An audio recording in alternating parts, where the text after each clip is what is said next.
व्यासाय भवनाशाय श्रीशाय गुणराशये हृद्याय शुद्धविद्याय मध्वाय च नमो नमः। आचार्य पवनोऽस्माकम् आचार्याणि च भारती देवो नारायण श्रीशः देवी मंगलदेवता करोतु मम कल्याणं हरिः हयमुखाभिदः गुरुश्च मध्वनामा मे वरदोस्तु निरन्तरम्। दुर्वादिध्वान्तरवये सज्जनेन्दे वरेन्दवे श्री राघवेन्द्र गुरवे नमः कारुण्य सिन्धवे। तपस्वाध्याय शुश्रूषा कृष्णपूजा रतं मुनिं विश्वेशम् इष्टदं वन्दे। परिव्राट चक्रवर्तिनं श्री गुरुभ्यो नमः। हरिः ओम्। मध्व नवमिಯ ಪ್ರಯುಕ್ತ ಮಧ್ವರ ಸಿದ್ಧಾಂತ, ಮಧ್ವರ ಕೊಡುಗೆ, ಮಧ್ವರ ಚರಿತ್ರೆ, ಅವರ ಜೀವನದ ಮೌಲ್ಯಗಳು, ಯಾವುದನ್ನ ಮನುಷ್ಯ ಮಾಡಿದರೆ ಯಾವುದನ್ನ ಮನುಷ್ಯ ಬಿಟ್ಟರೆ ಎರಡೂ ಗೊತ್ತಿರಬೇಕು. ದ್ವೇ ವಿದ್ಯೆ ವೇದಿತವ್ಯೆ ಪರಾಜೈವ ಪರಾಚ.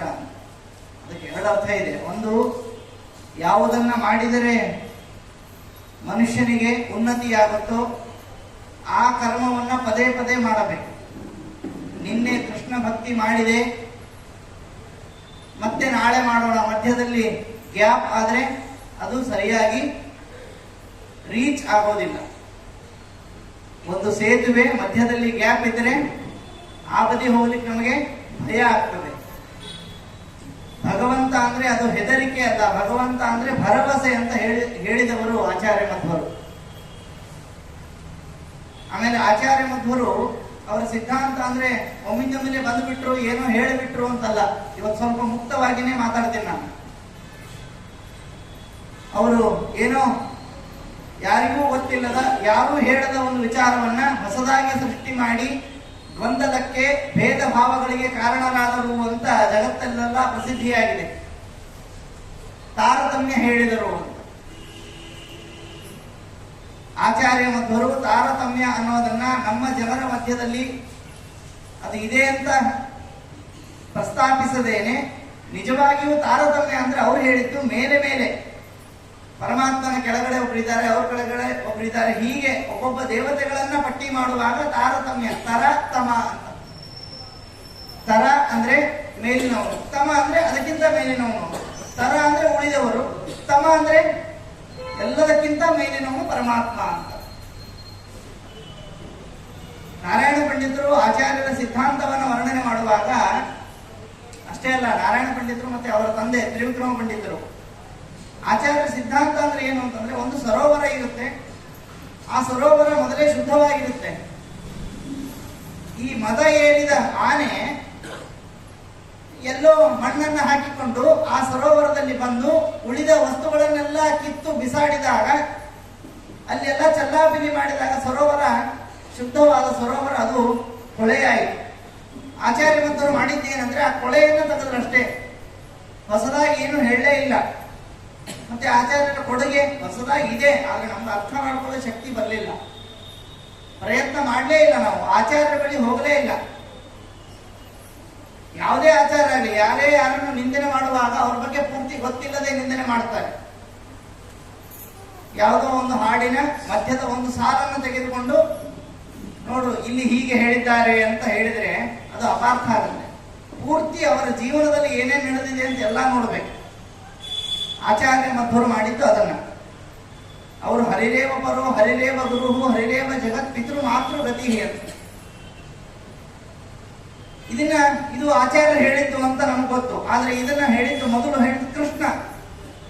ಉದ್ಧವನಿಗೆ ಉಪದೇಶ ಮಾಡುವಾಗ ಎಲ್ಲ ಗೋಪಿಕೆಯರು, ಮೃಗಗಳು, ಖಗಗಳು, ಎಲ್ಲ ರೀತಿಯ ಜೀವರಾಶಿಗಳು ಭಕ್ತಿಯಿಂದ ನನ್ನನ್ನು ಒಲಿಸಿಕೊಂಡಿವೆ, ಹಾಗಾಗಿ ಭಕ್ತಿಯ ಲಭ್ಯಹಾತು ಅನನ್ಯಯ ಅಂತ ಹೇಳಿದ್ದು.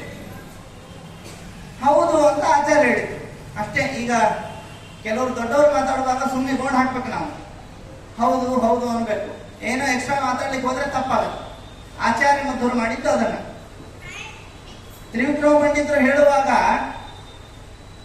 ಆಚಾರ್ಯ ನೀವು ಉತ್ತಮ ಗಾರುಡೆ ಅವರೆಲ್ಲ ಏನಂದ್ರೆ ಆಚಾರ್ಯರು ಗ್ರಂಥವನ್ನು ಬರೆಯುವಾಗ ಪ್ರಮಾಣವನ್ನ ಕೊಡೋದು. ಇದು ಗರುಡ ಪುರಾಣದಲ್ಲಿದೆ, ಇದು ಪದ್ಮದಲ್ಲಿದೆ, ಇದು ಬ್ರಹ್ಮ ಪುರಾಣದಲ್ಲಿದೆ. ತ್ರಿವಿಕ್ರಮ ಪಂಡಿತರು ಹೇಳಿದ್ರು, ನೀವು ಹೇಳಿದ್ರೆ ಮುಗಿದೋಯ್ತು, ಬೇರೆ ಪ್ರಮಾಣ ಬೇಡ, ನಿಮಗಿಂತಲೂ ಹಿರಿಯರಿಲ್ಲ ಜಗತ್ತಲ್ಲಿ, ದೇವರನ್ನ ಬಿಟ್ಟರೆ ನೀವೇ ಇರೋದು, ನಿಮ್ಮನ್ನ ಕರೆದು ಸರ್ವಜ್ಞಂ ಅನ್ಯಂ, ಇನ್ನೊಬ್ಬ ಸರ್ವಜ್ಞ ಇಲ್ಲ, ಬ್ರಹ್ಮದೇವರಿಗೆ ಅವತಾರ ಇಲ್ಲ, ಬೇರೆ ಆಪ್ಷನ್ ಇಲ್ಲ, ನೀವೇ ಅವತಾರ ಮಾಡಬೇಕು. ರುದ್ರದೇವರು ಉಳಿದ ದೇವತೆಗಳೆಲ್ಲ ಮಾಡೋಣ ಅಂತಂದ್ರೆ ನೀವು ಹೋಗ್ರಿ, ನಾವು ನಿಮ್ಮ ಹಿಂದೆ ಬರ್ತೀವಿ ಅಂತ ಅವರು. ಅವರೇ ಹೋಗಿ ನಿಂತ್ರೆ ಕಷ್ಟ ಆಗತ್ತೆ. ಅದಕ್ಕೆ ಮೊದಲು ದೇವರು ಕಳಿಸಿದ ರೂಪ ಅದು ಮಧ್ವ ರೂಪ. ವೇದದಲ್ಲೆಲ್ಲ ಮಧ್ವರ ಬಗ್ಗೆ ಒಂದು ಮಾತಿದೆ. ಪಾಂತ್ವಸ್ಮಾನ್ ಪುರುಹೂತ ವೈರಿ ಭಗವನ್ ಮಾತಂಗ ಮಾಧ್ಯಕ್ಷ ಕುಂಭೋಚ್ಚಾದ್ರಿ. ಈ ಶ್ಲೋಕವನ್ನ ಆಚಾರ್ಯರು ರಚನೆ ಮಾಡಿದ್ದು, ಮಧ್ವಾಚಾರ್ಯರು. ಹೇ ನರಸಿಂಹನೇ, ಶ್ರೀಮತ್ ಕಂಠೀರ ವಾಸ್ಯ, ನಿನ್ನ ಆ ವ್ಯಾಪ್ತವಾದ ಊರುಗಳಿಂದ ಹಿರಣ್ಯಕಶಿಪುವಿನ ಹೊಟ್ಟೆಯನ್ನು, ಶತ್ರುಗಳ ಆ ಎದೆಯನ್ನು ಸೀಳಿದಂತೆ ನನ್ನೊಳಗಿರುವ ಹಗೆತನವನ್ನು ಸೀಳಿ ಬಿಡು ಹೇ ನರಸಿಂಹನೇ ಅಂತ ಪ್ರಾರ್ಥನೆ ಮಾಡಿದ್ರು. ಇದು ವೇದದಲ್ಲಿದೆ. ಮಧ್ವೋನ ಸಂತ ಅಂತ. ಮಧ್ವರು ಮಧ್ವ ಎನ್ನುವ ಹೆಸರಿನವರು ಅಂತ ನರಸಿಂಹನನ್ನ ಸ್ತೋತ್ರ ಮಾಡ್ತಾರೆ ಅಂತ. ಆಮೇಲೆ ಆಚಾರ್ಯರು ಎಲ್ಲರಿಗೂ ಸರಳವಾದ ಭಾಷೆಯನ್ನ, ಅಂದ್ರೆ ಎಲ್ಲವನ್ನೂ ರಚನೆ ಮಾಡಿ, ಶಾಸ್ತ್ರವನ್ನ ರಚನೆ ಮಾಡಿ, ಕೊನೆಗೆ ಒಂದೇ ಒಂದು ಸಿದ್ಧಾಂತ, ಹರಿರೇವ ಪರೋ ಹರಿರೇವ ಗುರು ಹರಿರೇವ ಜಗತ್ ಪಿತೃ ಮಾತೃಗತಿಗೆ. ಇದು ಎಲ್ಲಿಂದು? ಇದು ಆಚಾರದ ಹೌದು, ಆದ್ರೆ ಇದಕ್ಕೆ ಪ್ರಮಾಣ ವೇದವ್ಯಾಸ. ವಾಮನ ಪುರಾಣದ ಕೊನೆಯಲ್ಲಿ ಹೇಳ್ತಾರೆ, 100 ಕೋಟಿ ತೀರ್ಥ ಸ್ನಾನ ಮಾಡಿದ ಮೇಲೆ ಬರುವ ಪುಣ್ಯಕ್ಕಿಂತ 100 ಕೋಟಿ ತೀರ್ಥ ಸ್ನಾನ 100 ಕೋಟಿ ಬಾರಿ 100 ಕೋಟಿ ಜನ್ಮದಲ್ಲಿ ಮಾಡುವ ಪುಣ್ಯಕ್ಕಿಂತ ಒಂದು ಹರಿನಾಮ ಸ್ಮರಣೆ ಬಹಳ ಶ್ರೇಷ್ಠ ಅಂತ ಹೇಳ್ತಾರೆ ವ್ಯಾಸರು. ನಮ್ಮಲ್ಲಿ ವ್ಯಾಸರನ್ನ ಮರೆತ್ವಿ.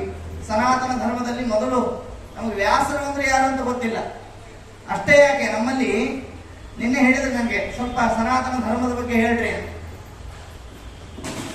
ಭಗವದ್ಗೀತೆ ಭಾಗವತ ಅಂದ್ರೆ ಡಿಫರೆನ್ಸ್ ಗೊತ್ತಿಲ್ಲ ಬಹಳ ಜನಕ್ಕೆ. ಎರಡು ಒಂದೇ ಅನ್ಕೊಂಡಿದ್ದಾರೆ, ಭಗವದ್ಗೀತೆ ಮತ್ತು ಭಾಗವತ. ನಮ್ಮ ಗುರುಗಳು ಹೇಳ್ತಾ ಇದ್ರು, ನಿಜವಾದ ರಾಷ್ಟ್ರಪಿತ ಅಂದ್ರೆ ರಾಷ್ಟ್ರಪಿತ, ರಾಷ್ಟ್ರಪತಿ, ರಾಷ್ಟ್ರಸ್ವಾಮಿ, ರಾಷ್ಟ್ರಮೂರ್ತಿ ಅಂದ್ರೆ ವೇದವ್ಯಾಸರು. ವ್ಯಾಸೋಚ್ಚಿಷ್ಟಂ ಜಗತ್ ಸರ್ವಂ. ವ್ಯಾಸರು ಹೇಳದೇ ಇರುವ ವಿಷಯವೇ ಇಲ್ಲ. ಧರ್ಮ ಬೇಕಾ? ಮಹಾಭಾರತ ಓದ್ರಿ. ಅರ್ಥ ಬೇಕಾ? ಮಹಾಭಾರತ ಓದ್ರಿ. ಕಾಮ ಬೇಕಾ? ಮಹಾಭಾರತ ಓದ್ರಿ. ಮೋಕ್ಷ ಬೇಕಾ? ಮಹಾಭಾರತ ಓದ್ರಿ. ನಾವು ಓದಲೇ ಇಲ್ಲ, ನಾವು ಹೋಗ್ಲಿ ಸರಿಯಾಗಿ ಕೇಳಲೇ ಇಲ್ಲ, ಕೇಳಲೂ ಇಲ್ಲ, ಓದ್ಲೂ ಇಲ್ಲ. ಮತ್ತೆ ಹೆಂಗೆ ಮೋಕ್ಷ ಕೊಡ್ಬೇಕು ನಮಗೆ ದೇವರು? ದೇವರು ಹೆಂಗ್ ಕಾಣಿಸ್ಬೇಕು ನಮಗೆ? ಏನ್ ಪರೀಕ್ಷೆ ಬರೋದಿಲ್ಲ, ಆದ್ರೂ ನಾನು ಫಸ್ಟ್ ರ್ಯಾಂಕ್ ಅಂದ್ರೆ ಪರೀಕ್ಷೆ ಬರೋದಿಲ್ಲ, ಅಭ್ಯಾಸಕ್ಕೆ ಹೋಗಿಲ್ಲ, ಸ್ಕೂಲಿಗೆ ಹೋಗಿಲ್ಲ, ಇಲ್ಲ ನನಗೆ ಯಾಕೋ ಬರಿಬೇಕು ಅನಿಸ್ತು ಬಂದ್ಬಿಟ್ಟೆ ಅಂದ್ರೆ ID ಕಾರ್ಡ್ ಕೇಳ್ತಾರ. ನಮ್ದು ಐಡೆಂಟಿಟಿ ಕೇಳ್ತಾರೆ. ಏನ್ ಐಡೆಂಟಿಟಿ?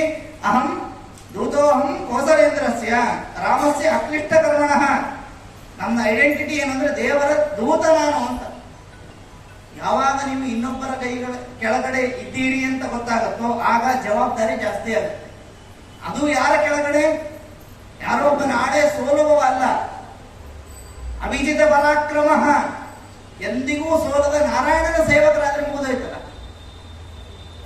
ಅದಕ್ಕೆ ಹನುಮಂತ ಏನಾದ್ರೂ ಕೊಡ್ಡ ಅಂತ ಕೇಳಿದಾಗ ಏನು ಬೇಡ, ನಿನ್ನ ಪಾದದ ಭಕ್ತಿ ಕೊಡು ಅಂತ.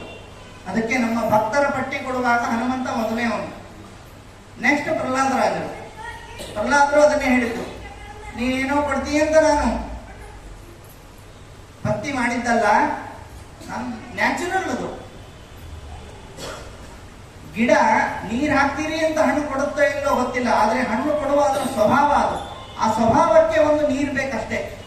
ಅದೇ ಜೀವ, ಅದೇ ಜೀವನ, ಅದೇ ಬದುಕು. ಇದು ಆಚಾರ್ಯ ಮಧ್ವರ ಸಿದ್ಧಾಂತ. ಆಚಾರ್ಯ ಮಧ್ವರ ಸಿದ್ಧಾಂತವನ್ನ ಸರಿಯಾಗಿ ಮುಟ್ಟಿಸದೇನೆ ಇದು ಆಚಾರ್ಯ ಹೊಸದಾಗಿ ಹುಟ್ಟುಹಾಕಿದ್ದು. ಭೇದ ಭಾವ, ತಾರತಮ್ಯ, ತಪ್ಪು ಕಲ್ಪನೆ ಇದೆ. ತಾರತಮ್ಯ ಆಚಾರ್ಯರು ಹೇಳಿದ್ದರೂ ಕೂಡ ಅದರ ಅರ್ಥ ಏನು ಅಂತಂದ್ರೆ ಯಾವ ಯಾವ ವ್ಯಕ್ತಿಗೆ ಹೇಗೆ ಸ್ಥಾನ ಸಿಗಬೇಕು ಆ ಸ್ಥಾನವನ್ನು ಅವ್ರಿಗೆ ಕೊಡಬೇಕು. ಅದು ತರತಮ.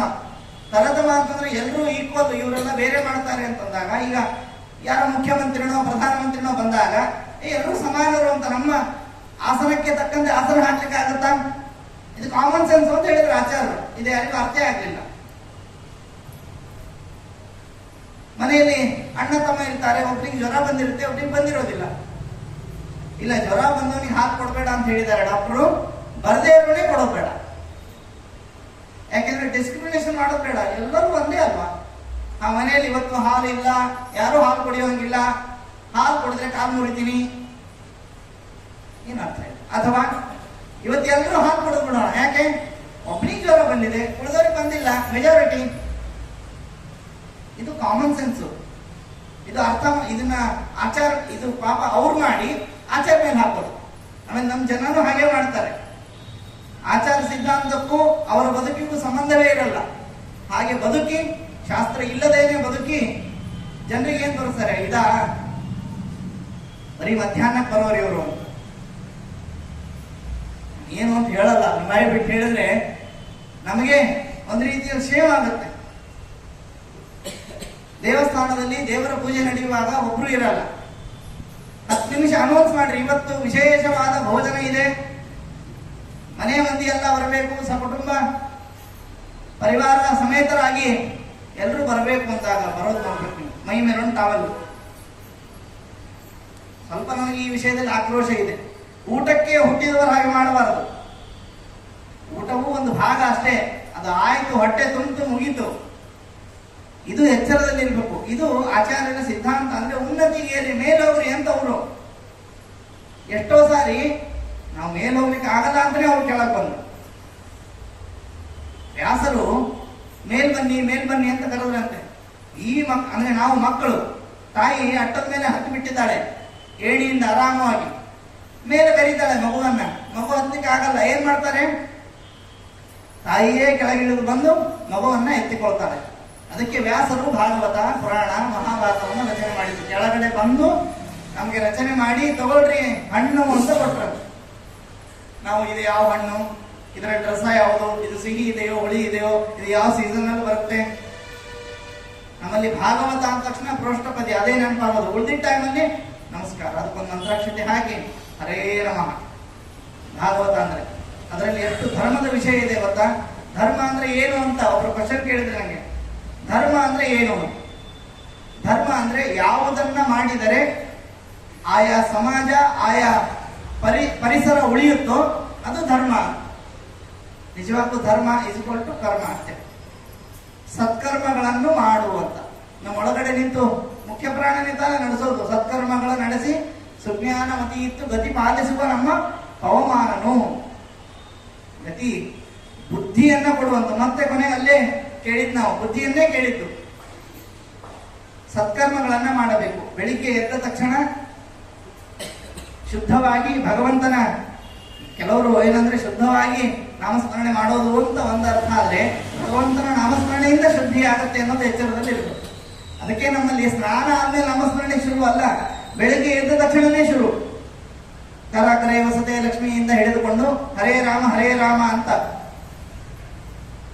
16 ಬಾರಿ ಮಿನಿಮಮ್ 16 ಬಾರಿ ಹರೇ ರಾಮ ಅಂತ ಹೇಳಿ ನಾಮಸ್ಮರಣೆ ಮಾಡಿ ಅಕ್ರೂರ ವರದ, ಅಜಾಮಿಳ ವರದ, ಪ್ರಹ್ಲಾದ ವರದ, ಕೃಷ್ಣದಾಸರು, ಮಹಿಪತಿದಾಸರ ಮಕ್ಕಳು, ಅವರೊಂದು ಮಾತು ಹೇಳ್ತಾರೆ, ನೀನು ಒಂದು ವೇಳೆ ಧ್ರುವನಿಗೆ ಒಲಿದದ್ದೇ ಆದರೆ, ಅವರಿಗೆ ಚಾಲೆಂಜ್ ದೇವ್ರ ಮೇಲೆ. ಯಾಕೆಂದ್ರೆ ಅವ್ರಿಗೆ ಅಷ್ಟು ನಂಬಿಕೆ ಇದೆ ದೇವ್ರ ಮೇಲೆ. ಅವ್ರು ಏನ್ ಹೇಳ್ತಾರೆ ಗೊತ್ತಾ? ಹೌದು, ನೀನು ಧ್ರುವನಿಗೆ ಅನುಗ್ರಹ ಮಾಡಿದ್ದಿ, ದ್ರೌಪದಿಗೆ ಅನುಗ್ರಹ ಮಾಡಿದ್ದಿ, ಪ್ರಹ್ಲಾದನಿಗೆ ಅನುಗ್ರಹ ಮಾಡಿದ್ದಿ, ಎಲ್ಲ ಅಜಮೇಳನಿಗೆ, ಅನೇಕ ಕುಬ್ಜೆಗೆ ಎಲ್ಲರಿಗೂ ಅನುಗ್ರಹ ಮಾಡಿದ್ದಿ. ಅದು ಹೌದಾದ್ರೆ ನನಗೂ ಮಾಡು ಅಂತ. ಇದು ನಿಜವಾದ ಮೊದಲನೇ ಧರ್ಮ. ಇದು ಹಠ. ನಮಗೆ ಹಠನೇ ಇಲ್ಲ. ನಮಗೇನು ಅಂತಂದ್ರೆ ನಮ್ಮ ಮಾನಸಿಕ ಚಟಗಳೇ ಜಾಸ್ತಿ. ನಮಗೆ ನಮ್ಮದೇ ಆದ ರೀತಿ ನೀತಿಗಳನ್ನ ಹಾಕೊಂಡಿರ್ತೀವಿ. ಅದಕ್ಕೆ ಧರ್ಮ ಅಂತ ನೆಲೆ ಕಟ್ಬಿಟ್ಟಿರ್ತೀವಿ. ಯಾರಿಗೂ ಅವಮಾನ ಮಾಡಬೇಡ, ಯಾರನ್ನು ನೋಡ್ರಿ ಹಿಂಸೆ ಮಾಡಬೇಡ ಅಂದ್ರೆ ಅವ್ರ ಬಗ್ಗೆ ಮಾತನಾಡಬೇಡ ಅಂತಲೂ ಅರ್ಥ. ಯಾಕೆ? ಕರ್ಮ ಇರೋದೇ 3 ರೀತಿ. ಕಾಯೇನ ವಾಚ ಮನಸ, ಒಂದು ಕಾಯದಿಂದ, ಇಲ್ಲ ಮನಸ್ಸಿನಿಂದ, ಇಲ್ಲ ಮಾತಿನಿಂದ. ಅವನಿಗೆ ನೋಡಿದ್ರೆ ಅವ್ನು ಕಂಡ್ರೆ ಆಗಲ್ಲ, ನಂಗೆ ಯಾಕೆ ಅಂತ ಗೊತ್ತಿಲ್ಲ. ಅವ್ರು ನೋಡಿದ್ರೆ ಆಗಲ್ಲ ಇವರಿಗೆ. ಇನ್ನೊಂದು, ನೀವು ಯಾರನ್ನಾದ್ರೂ ದ್ವೇಷ ಮಾಡ್ತಿದ್ರೆ ನೋಡ್ರಿ, ಗೊತ್ತಿಲ್ಲ. ಯಾರನ್ನಾದ್ರೂ ಪ್ರೀತಿ ಮಾಡ್ತೀರೋ ಅದನ್ನೂ ಗೊತ್ತಿಲ್ಲ. ಅದಕ್ಕೆ ಯಾವುದನ್ನು ಅತಿಯಾಗಿ ಪ್ರೀತಿಸಬೇಡಿ, ಯಾವುದನ್ನು ಅತಿಯಾಗಿ ದ್ವೇಷ ಮಾಡಬೇಡಿ. ದ್ವೇಷ ಮಾಡಿದ್ದು ನಮ್ಮ ಎದುರಿಗೆ ಬಂದ್ರೆ ಕಂಡ್ರೆ ಆಗಲ್ಲ, ಪ್ರೀತಿ ಮಾಡೋದು ದೂರ ಹೋದ್ರೆ ಅದು ಆಗಲ್ಲ. ಅದಕ್ಕೆ ಯಾವುದನ್ನು ದ್ವೇಷ ಮಾಡಬೇಡಿ. ಒಂದೇ, ಎಂದಿಗೂ ದೂರ ಹೋಗದ ಒಂದು ಶಕ್ತಿ ಇದೆ. ದೂರತರ ನೋಡಿ, ಆಚಾರ ಸಿದ್ಧಾಂತ ಸಣ್ಣ ಸಣ್ಣ ಪದಗಳಲ್ಲಿ ಹಾಕೊಟ್ಟಿದ್ದಾರೆ ಅವರು. ದೂರತರಂ ಎತ್ತು ತದೇವ ಅಂತಿಕ ಮಂತಿಕ ಆನಂದಸ್ಯ ಪದಂ ಒಂದೇ ಬ್ರಹ್ಮೇಂದ್ರ ಅಭಿವಂದಿತಂ. ಪರಮಾತ್ಮನ ಪಾದ ಏನು ಅಂತಂದ್ರೆ, ನೀವು ಅವನೊಟ್ಟಿಗಿದ್ರೆ ನಿಮ್ಮೊಟ್ಟಿಗೆ ಇರ್ತಾನೆ. ಹುಟ್ಟಿದ ತಕ್ಷಣ ಓಡ್ ಬಂದ ತಾಯಿ ಬಳಿಗೆ, ನೀನು ಎಲ್ಲಿ ಹುಟ್ಟಿಗೋ ನನಗೆ ಗೊತ್ತಿಲ್ಲ, ಆದ್ರೆ ಬೆಳೆಯೋದು ಮಾತ್ರ ನನ್ನ ಕಡೆ ಬೆಳಿಬೇಕು ಅಂತ ಯಶೋದೆಯ ಆಸೆ. ನಾವು ಯಶೋದೆ ಆಗ್ಬೇಕೆಲ್ರು. ಹುಟ್ಟಿದ ತಕ್ಷಣ ಬರ್ತಾನೆ. ಕೃಷ್ಣಾಷ್ಟಮಿಗೊಮ್ಮೆ ನಾವು ಯಶೋದೆ ಆದ್ರೆ ಮಥುರೆಯಿಂದ ಬೃಂದಾವನಕ್ಕೆ ಬಂದೇ ಬರ್ತಾನೆ. ನಾವು ಯಶೋದೆನೂ ಅಲ್ಲ ದೇವಕಿನೂ ಅಲ್ಲ ಅಂತಂದ್ರೆ ನಮಗೇನು ಅಂದ್ರೆ ಹುಡುಕೊಂಡು ಹೋಗಿ ಹಿಂಸೆ ಮಾಡೋದು ನಮ್ಮ ಸ್ವಭಾವ. ನಮ್ಗೆ ಗೊತ್ತಿಲ್ಲದೇನೆ. ಆಮೇಲೆ ಇನ್ನೊಂದಿದೆ, ಗೊತ್ತಿಲ್ಲದೆ ಹಿಂಸೆ ಆಯ್ತು ಅಂತಂದ್ರೆ ಎಸ್ಕೇಪಿಸಮ್ ಇಲ್ಲ, ಅದಕ್ಕೂ ಶಿಕ್ಷೆ ಇದೆ. ಗೊತ್ತಿಲ್ಲದೆ ಬೆಂಕಿ ಮುಟ್ಟಿದ್ರೆ ಏನಾಗುತ್ತೆ? ಅಲ್ಲ, ಬೆಂಕಿ ಪ್ರಾರ್ಥನೆ ಮಾಡ್ಬೇಕು. ಬೆಂಕಿ ನನ್ಗೆ ಗೊತ್ತಿಲ್ಲದೆ ಮುಟ್ಟಿದ್ನಪ್ಪ, ಇವತ್ತು ನನ್ನನ್ನು ಸುಡಬೇಡ, ಸುಡದೇ ಇರುತ್ತ ಅದು ಅಷ್ಟೇ. ಗೊತ್ತಿಲ್ಲದೆ ಮಾಡಿದ್ರು ಕ್ಷಮೆ ಕೇಳಬೇಕು. ಬೆಳಿಗ್ಗೆ ಎದ್ದ ತಕ್ಷಣ ಹೀಗೆ ನಾಮಸ್ಮರಣೆ ಇತ್ಯಾದಿಗಳನ್ನ ಮಾಡಿಕೊಂಡು ಧರ್ಮಂ ಅರ್ಥಂಚ ಚಿಂತೆಯೇ, ಅಗ್ನಿ ಪುರಾಣದ ಮಾತಿದ್ರು. ಬ್ರಾಹ್ಮೇ ಮುಹೂರ್ತೆ ಚೋತ್ಥಾಯ ಧರ್ಮಂ ಅರ್ಥಂಚ ಚಿಂತೆಯೇ, ಧರ್ಮವನ್ನ ಮತ್ತು ಅರ್ಥವನ್ನ ಚಿಂತನೆ ಮಾಡಬೇಕು. ಏನು ಧರ್ಮವನ್ನ ಅಂತಂದ್ರೆ ನಿಮ್ಮ ಕರ್ಮವನ್ನ, ಯಾವ ಕರ್ಮದಿಂದ ನೀವು ಉಳಿತೀರೋ. ಯಾರೋ 60 ದಿವಸ ಉಪವಾಸ ಮಾಡಿದ್ದಾರೆ ಅಂತ ನೀವು ಮಾಡ್ಲಿಕ್ಕೆ ಹೋದ್ರೆ ಗತಿ ಏನು? 4ನೇ ದಿವಸಕ್ಕೆ ಅಡ್ಮಿಟ್ ಆಗ್ಬೇಕಾಗುತ್ತೆ. ನಿಮಗೋಸ್ಕರ ಎಲ್ಲರೂ ಉಪವಾಸ ಇರಬೇಕಾಗುತ್ತೆ ಅಷ್ಟೇ ಆಸ್ಪತ್ರೆಗೆ. ಹಾಗಲ್ಲ, ಧರ್ಮ ಅಂತಂದ್ರೆ ಯಾವುದನ್ನ ಮಾಡಿದ್ರೆ ನೀವು ಉಳಿತಿರೋ ಅದು ಧರ್ಮ. ಧಾರಕತ್ವ ಧರ್ಮ ಉಚ್ಯತೆ. ಆಮೇಲೆ ಅರ್ಥ, ಅದಕ್ಕೆ ಬೇಕಾದ ಮೆಟೀರಿಯಲ್. ಯಾವುದೇ ವಸ್ತುವನ್ನ ನೋಡ್ರಿ, ಧರ್ಮ ಮಾಡುವಾಗ ವಸ್ತುವನ್ನ ಸಂಪಾದನೆ ಕಳ್ಳತನದಿಂದ, ಮೋಸದಿಂದ, ವಂಚನೆಯಿಂದ ಮಾಡಿರಬಾರ್ದು, ಸಂಪಾದನೆ ಮಾಡಿರಬಾರ್ದು. ಇದು ಅಗ್ನಿ ಪುರಾಣದ ಮಾತಿದು. ವಾಮನ ಪುರಾಣದಲ್ಲೂ ಈ ಮಾತಿದೆ, ಧರ್ಮಂ ಅರ್ಥಂಚ ಚಿಂತೆಯೇ. ಇವತ್ತು ನಾನು ಈ ಕರ್ಮವನ್ನು ಮಾಡಬೇಕು. ಯಾಕೆಂದ್ರೆ ನಮ್ಮಲ್ಲಿ ಏನು ಗೊತ್ತಾ, ಯಾರಿಗೆ ರಾತ್ರಿ ಒಳ್ಳೆ ನಿದ್ದೆ ಬರುತ್ತೋ ಅವನು ಒಳ್ಳೆಯವನು. ಯಾರಿಗಾದ್ರೂ ನಿದ್ದೆ ಬಂದಿಲ್ಲ ಅಂದ್ರೆ ಅವನಿಗೆ ಆಸೆ ಜಾಸ್ತಿ ಇದೆ, ದುರಾಸೆ ಜಾಸ್ತಿ ಇದೆ ಅಂತ ಅರ್ಥ. ಆಶಾ ಪಾಶ ಶತೈರ್ಬದ್ಧ ಕಾಮ ಕ್ರೋಧ ಪರಾಯಣ ಈಗಂತೆ ಕಾಮಭೋಗಾರ್ಥಂ ಅನ್ಯಾಯೇನ ಅರ್ಥ ಸಂಜಯ. ಹೆಂಗಾದ್ರೂ ಮಾಡಿ ದುಡ್ಡು ಮಾಡಬೇಕು. ಇದೊಂದು ಟ್ರೆಂಡ್. ಈಗ ಸ್ಕಿಲ್ ಡೆವಲಪ್ಮೆಂಟ್ ಅಂತ ಕ್ಲಾಸ್ ಇರುತ್ತೆ ಈಗ ಕಾಲೇಜಲ್ಲಿ. ಏನು ಅಂದ್ರೆ 10 ರೂಪಾಯಿ ವಸ್ತುವನ್ನ 100 ರೂಪಾಯಿ ಹೆಂಗ್ ಮಾರೋದು ಅಂದ್ರೆ, ಆ ಬೆಲೆ ಇರೋದೇ 10 ರೂಪಾಯಿ ಅದಕ್ಕೆ, ಆದ್ರೆ ಅದನ್ನ 100 ರೂಪಾಯಿ ಕೊಟ್ಟು ತಗೊಳ್ತೀವಿ ನಾವು. ಇದು ಸ್ಕಿಲ್ ಡೆವಲಪ್ಮೆಂಟ್ ಅಂತ ಕ್ಲಾಸ್. ಆದ್ರೆ ಕೃಷ್ಣ ಹೇಳಿದ, ಅದ್ರೋಹೋ ನಾತಿಮಾನಿತ, ಎಂದೆಂದಿಗೂ ಯಾರಿಗೂ ಒಂದು ಪೈಸಾನು ಮೋಸ ಮಾಡಬೇಡ. ಯಾಕೆಂದ್ರೆ ಒಂದು ಚೂರು ಮಾಡಿದ ಧರ್ಮವೂ ಕೌಂಟ್ ಆಗತ್ತೆ, ಒಂದು ಚೂರು ಮಾಡಿದ ಅಧರ್ಮವೂ ಕೌಂಟ್ ಆಗತ್ತೆ. ಸ್ವಲ್ಪ ಒಂದೇ ಒಂದು ಸಾಸಿವೆ ಕಾಳು, ಒಗ್ಗರಣೆ ಸಾಸಿವೆ ಕಾಳು ಹಾಲಲ್ಲಿ ಬಿತ್ತು, ಏನಾಗುತ್ತೆ? ಹಾಲು ಒಡೆದೋಗುತ್ತೆ ಅಷ್ಟೇ. ಧರ್ಮ ಒಡೆದೋಗೋದು ಒಂದೇ ಕ್ಷಣ ಅಲ್ಲ. ಮತ್ ನಾವು ಅದನ್ನ ಈ ನಿಂಬೆಹಣ್ಣ ರಸ ಬಿದ್ರೆ ಹಾಲು ಒಡೆದೋಗುತ್ತೆ, ಅದನ್ನ ಗಿಣ್ಣು ರಸಮಲೈ ಮತ್ತೊಂದು ಇನ್ನೊಂದು ಮಾಡ್ಕೊಳ್ಬಹುದು. ಆದ್ರೆ ಹಾಲು ಅಂತ ಅನ್ನೋದನ್ನ ಉಳಿಸ್ಲಿಕ್ಕೆ ಆಗಲ್ಲ. ಧರ್ಮಕ್ಕೆ ಬೇರೆ ರೂಪ ಕೊಡಬಹುದು, ಆದ್ರೆ ಧರ್ಮ ಅನ್ನೋದನ್ನ ಉಳಿಸ್ಲಿಕ್ಕೆ ಆಗಲ್ಲ. ಮೊದಲನೇ ಹೆಜ್ಜೆ ಇದು. ಇದು ಪ್ರತಿಯೊಬ್ಬರು ಇದು ನೋಡ್ರಿ, ಇದಕ್ಕೆ ಜಾತಿ ಇಲ್ಲ, ಮತ ಇಲ್ಲ, ಪಂಥ ಇಲ್ಲ, ಊರು ಇಲ್ಲ, ಕೇರಿ ಇಲ್ಲ, ಉಚ್ಚ ಇಲ್ಲ, ನೀಚ ಇಲ್ಲ. ಪ್ರತಿ ಮಾನವರಿಗೆ ಹೇಳಿದ ಪಾಠ ಇದೆ. ವ್ಯಾಸರು ಹೇಳುವಾಗ ನೀನ್ ಬಾರಪ್ಪ ನಿನಗೊಂದು ಪಾಠ, ನೀನ್ ಬಾರಪ್ಪ ನಿನಗೊಂದು ಪಾಠ ಅಂತ ಮಾಡಲಿಲ್ಲ ಅವರು. ಆದ್ರೆ ಒಂದು ಮಾಡಿದ್ದಾರೆ ಏನಂದ್ರೆ, ಸಣ್ಣವರಿಗೆ ಬೇರೆ ಪಾಠ, ದೊಡ್ಡವರಿಗೆ ಬೇರೆ ಪಾಠ ಅಷ್ಟೇ. ಯಾಕಂದ್ರೆ ಸಣ್ಣವರಿಗೆ ದಾಂಪತ್ಯ ಅಂದ್ರೆ ಹೀಗಿರುತ್ತೆ, ದಾಂಪತ್ಯದಲ್ಲಿ ಒಂದು 5 ವರ್ಷದ ಮಗುವಿಗೆ ಹೀಗೆ ಹೇಳಿದ್ರೆ ಏನಾಗುತ್ತೆ? ಏನೋ ಹುಚ್ಚರು ಏನೋ ಮಾತಾಡ್ತಿದ್ದಾರೆ ಇವರು ಅಂತ ಆಗುತ್ತೆ. ಒಮ್ಮಿಂದಂದ್ರೆ ವೇದಗಳಲ್ಲಿ ಭಗವಂತನನ್ನ ಹೇಳಿದ್ದಾರೆ, ಆಚಾರ್ಯ ಹೇಳಿದ್ದು ಹೌದು. ಆದ್ರೆ ಅದು ಏನು ಅಂದ್ರೆ ನಮ್ಮ ಸ್ಟೆಪ್ ಬೈ ಸ್ಟೆಪ್ ಜೀವನದಲ್ಲಿ ಬರ್ತಾ ಹೋಗೋದು. ಒಮ್ಮಿಂದೊಮ್ಮೆ ವೈರಾಗ್ಯ ಬರೋದಾಗ್ಲಿ, ಒಮ್ಮಿಂದೊಮ್ಮೆ ಭಕ್ತಿ ಬರೋದಾಗ್ಲಿ ಆಗಲ್ಲ. ಅದು ಪ್ರಾಕ್ಟೀಸ್ ಮಾಡಬೇಕು. ಇಲ್ಲಿರೋರು ಯಾರು ಶಾಶ್ವತರಲ್ಲ. ನನ್ನ ತಂದೆ ತಾಯಿ ಇವರೆಲ್ಲ ಯಾರು ಅಂತಂದ್ರೆ ಸುಮ್ಮನೆ ಮೀಡಿಯೇಟರ್ಸ್, ಕ್ಯಾಶಿಯರ್ ಇದ್ದಂಗೆ ಇವರು. ಇವ್ರದೇ ಬ್ಯಾಂಕ್ ಅಲ್ಲ, ದುಡ್ಡು ಇವ್ರದಲ್ಲ, ಬ್ಯಾಂಕು ಇವ್ರದಲ್ಲ, ದುಡ್ಡು ಇವ್ರದಲ್ಲ. ಹಾಗಾಗಿ ಇದನ್ನ ಎಚ್ಚರದಲ್ಲಿ ಇಟ್ಟುಕೊಂಡು, ಹಂಗಂತೇಳಿ ಅಲಕ್ಷ್ಯ ಮಾಡಬೇಡಿ. ಕೆಲವರಿಗೆ ವೈರಾಗ್ಯ ಅಂದ್ರೆ ಹುಚ್ಚು, ತಂದೆ ತಾಯಿಯರನ್ನ ಅಲಕ್ಷ್ಯ ಮಾಡೋದು. ಯಾಕೆಂದ್ರೆ ವೈರಾಗ್ಯ, ಅವ್ರ ಮೇಲೆ ಅಭಿಮಾನ ಇಲ್ಲ ನನಗೆ, ಏನೋ ಹುಟ್ಟಿದ್ದಾರೆ, ಅವ್ರ ಕರ್ಮ ಬೆಳೀತಾರೆ. ಅದನ್ನು ಹೇಳಿಲ್ಲ ಕೃಷ್ಣ. ಜವಾಬ್ದಾರಿ ಇದೆ, ನಿನ್ನ ಕರ್ತವ್ಯ ಇದೆ, ತಂದೆ ತಾಯಿಯರನ್ನ ಸರಿಯಾಗಿ ನೋಡಿಕೋ. ಯಾವುದರಿಂದಲೂ ಎಸ್ಕೇಪ್ ಆಗೋಂಗಿಲ್ಲ, ಅದರಲ್ಲೂ ಕರ್ಮದಿಂದ ಎಸ್ಕೇಪ್ ಆಗೋಂಗೇ ಇಲ್ಲ. ನಮ್ಮಲ್ಲಿ ಒಂದು ಇಲ್ಲ, ನಾಳೆ ಮಾಡೋ ಕರ್ಮ ಇವತ್ತು ಮಾಡ್ತೀನಿ ಅಂತಿಲ್ಲ. ನಾಳೆ ಮಾಡೋ ಊಟ ಇವತ್ತು ಮಾಡ್ಲಿಕ್ಕೆ ಬರುತ್ತಾ? ಊಟ ಅನ್ನೋದು ಕರ್ಮ ಇದ್ದಾನೆ ಅಷ್ಟೇ. ಕರ್ಮವನ್ನ ಇನ್ನೊಬ್ರಿಗೆ ಮಾಡ್ಲಿಕ್ಕೂ ಆಗಲ್ಲ, ಇನ್ನೊಬ್ರಿಗೆ ಕೊಡ್ಲಿಕ್ಕೂ ಆಗಲ್ಲ. ನನ್ನದು ಒಂದ್ ಸ್ವಲ್ಪ ಇವಾಗಿದೆ. ದೇವರ ಪೂಜೆಯನ್ನು ಕೊಡ್ತಾರೆ ನೋಡ್ರಿ. ನಮ್ಮ ಮನೇಲಿ ದೇವರ ಪೂಜೆ ಆಯ್ತು ಅಂತ, ದೇವರು ಅಂದ್ರೆ ನಿಮ್ ಪರ್ಸನಲ್, ಅದು ನೀವೇ ಮಾಡಬೇಕು. ನಿಮ್ಮ ದೇವರ ಪೂಜೆಯನ್ನು ನೀವೇ ಮಾಡಬೇಕು. ಒಂದು ಸುದರ್ಶನದ ಮೇಲೆ ಒಂದು ಚೂರು ಅಭಿಷೇಕವನ್ನು, ಒಂದು ಹಾಲಿನ ಅಭಿಷೇಕವನ್ನು, ತುಪ್ಪದ ಅಭಿಷೇಕವನ್ನು ನಿಮ್ಮ ಇಷ್ಟ. ಒಂದು ಹನಿ ಮಾಡಿದ್ರು ಪರವಾಗಿಲ್ಲ, ಮಾಡಿಸಿದ್ರು ಪರವಾಗಿಲ್ಲ, ಆದ್ರೆ ಮಾಡಿಸೋದಕ್ಕಿಂತ ಮಾಡೋದು ಮುಖ್ಯ. ಯಾಕೆಂದ್ರೆ ನಮ್ಮ ಬದಲು ಯಾರಿಗಾದ್ರೂ ನಿದ್ದೆ ಮಾಡ್ರಿ ಅಂತ ಹೇಳಿ ಬರುತ್ತಾ? ಒಂದು 10 ನಿಮಿಷ ನಿದ್ದೆ ಮಾಡ್ರಿ, ನಾನು ಹೋಗಿ ಬರ್ತೀನಿ ಅಂತ. ಅಷ್ಟೇ ಕರ್ಮ ಮತ್ತೆ ದೇವರು, ಈ ದೇಹ ಇದು ಪರ್ಸನಲ್. ಇದನ್ನ ಕೆಲವು ಟೈಮಲ್ಲಿ ಸೋಷಿಯಲ್ ಆಗಿ ಯೂಸ್ ಮಾಡ್ರಿ, ಇನ್ನು ಕೆಲವು ಟೈಮಲ್ಲಿ ಅಂದ್ರೆ ಹೆಚ್ಚಿನ ಭಾಗ ನಿಮಗೋಸ್ಕರ ಯೂಸ್ ಮಾಡಿ. ನಿಮಗೋಸ್ಕರ ಸರಿಯಾಗಿ ಅದು ಯೂಸ್ ಆದ್ರೆ ಇನ್ನೊಬ್ರಿಗೆ ಯೂಸ್ ಆಗುತ್ತೆ. ಇದು ಧರ್ಮ. ಧರ್ಮ ಅಂತಂದ್ರೆ 1,00,000 ಶ್ಲೋಕ ಇದೆ, ದೊಡ್ಡ ಸತ್ರನೇ ಮಾಡ್ಬೇಕು ಅದಕ್ಕೆ. ಆದರೂ ಸಂಕ್ಷಿಪ್ತವಾಗಿ ತಿಳಿಸುವುದಾದ್ರೆ ಧರ್ಮ ಅಂದ್ರೆ ಮೊದಲನೇ ಹೆಜ್ಜೆ ಇದೆ. ಆಮೇಲೆ ಎಲ್ಲದಕ್ಕೂ ಕ್ವಶನ್ ಮಾಡಿ ಉತ್ತರ ತಗೊಳ್ತೀನಿ ನಾನು ಅಂತಂದ್ರೆ ಸಾಧ್ಯ ಇಲ್ಲ. ಈಗಿನ ಯುವಕ ಯುವತಿಯರು ಏನಂದ್ರೆ ಸೈನ್ಸ್ ಅಲ್ಲಿ ಹಿಂಗಿದೆ, ನಮ್ದಕ್ಕೂ ಸೈನ್ಸಿಗೂ ಟ್ಯಾಲಿ ಆಗತ್ತಾ ಅಂತ. ಇದೊಂದು ದೊಡ್ಡ ಟ್ರೆಂಡ್ ಈಗ. ಅದು ವಿಜ್ಞಾನದಲ್ಲಿ ಹೇಳಿದ್ದಕ್ಕೂ ನಾವು ಹೇಳೋದಕ್ಕೂ ಸರಿ ಹೋಗುತ್ತಾ ಅಂತ ನೋಡೋದು. ಎಲ್ಲಿ ಸರಿ ಹೋಗೋದಿಲ್ಲ ಅದನ್ನು ಬಿಟ್ಬಿಡೋದು. ನಮ್ಮ ಗುರುಗಳು ಪೇಜಾವರ್ಷಿಗಳು ಮಾತು ಹೇಳಿದ್ರು, ವಿಜ್ಞಾನ ಅದು ಈ ಲೋಕಕ್ಕೆ ಸಂಬಂಧಪಟ್ಟಿದ್ದು, ನಮ್ಮದು ತತ್ವಜ್ಞಾನ ಅಂತ ಹೇಳ್ತಿದ್ರು.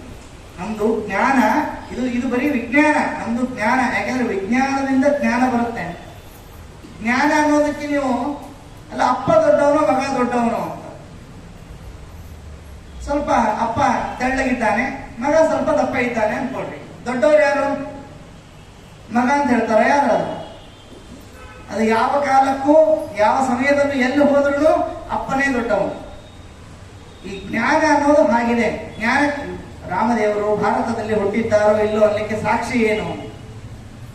ಎಲ್ಲದಕ್ಕೂ ಸಾಕ್ಷಿ ಕೇಳಬೇಡ್ರಿ. ಸಾಕ್ಷಿ ಸಿಗ್ತಾ ಇವೆ, ಅವರಿಗೋಸ್ಕರನೇ ರಾಮ ಸಾಕ್ಷಿಯನ್ನು ಕೊಡ್ತಾ ಇದ್ದಾನೆ. ಸುಗ್ರೀವ ಹೇಳಿದ ಮ್ಯಾಪ್ ಇನ್ನೂ ಇದೆ, ರೂಟ್ ಮ್ಯಾಪ್. ಸುಗ್ರೀವ ಹೇಳಿದ ರೂಟ್ ಮ್ಯಾಪ್ ಇನ್ನೂ ಹಾಗೇ ಇದೆ, ಎಲ್ಲಿಂದ ಯಾವ ಜಾಗಕ್ಕೆ ಹೋಗ್ಬೇಕು ಅಂತ.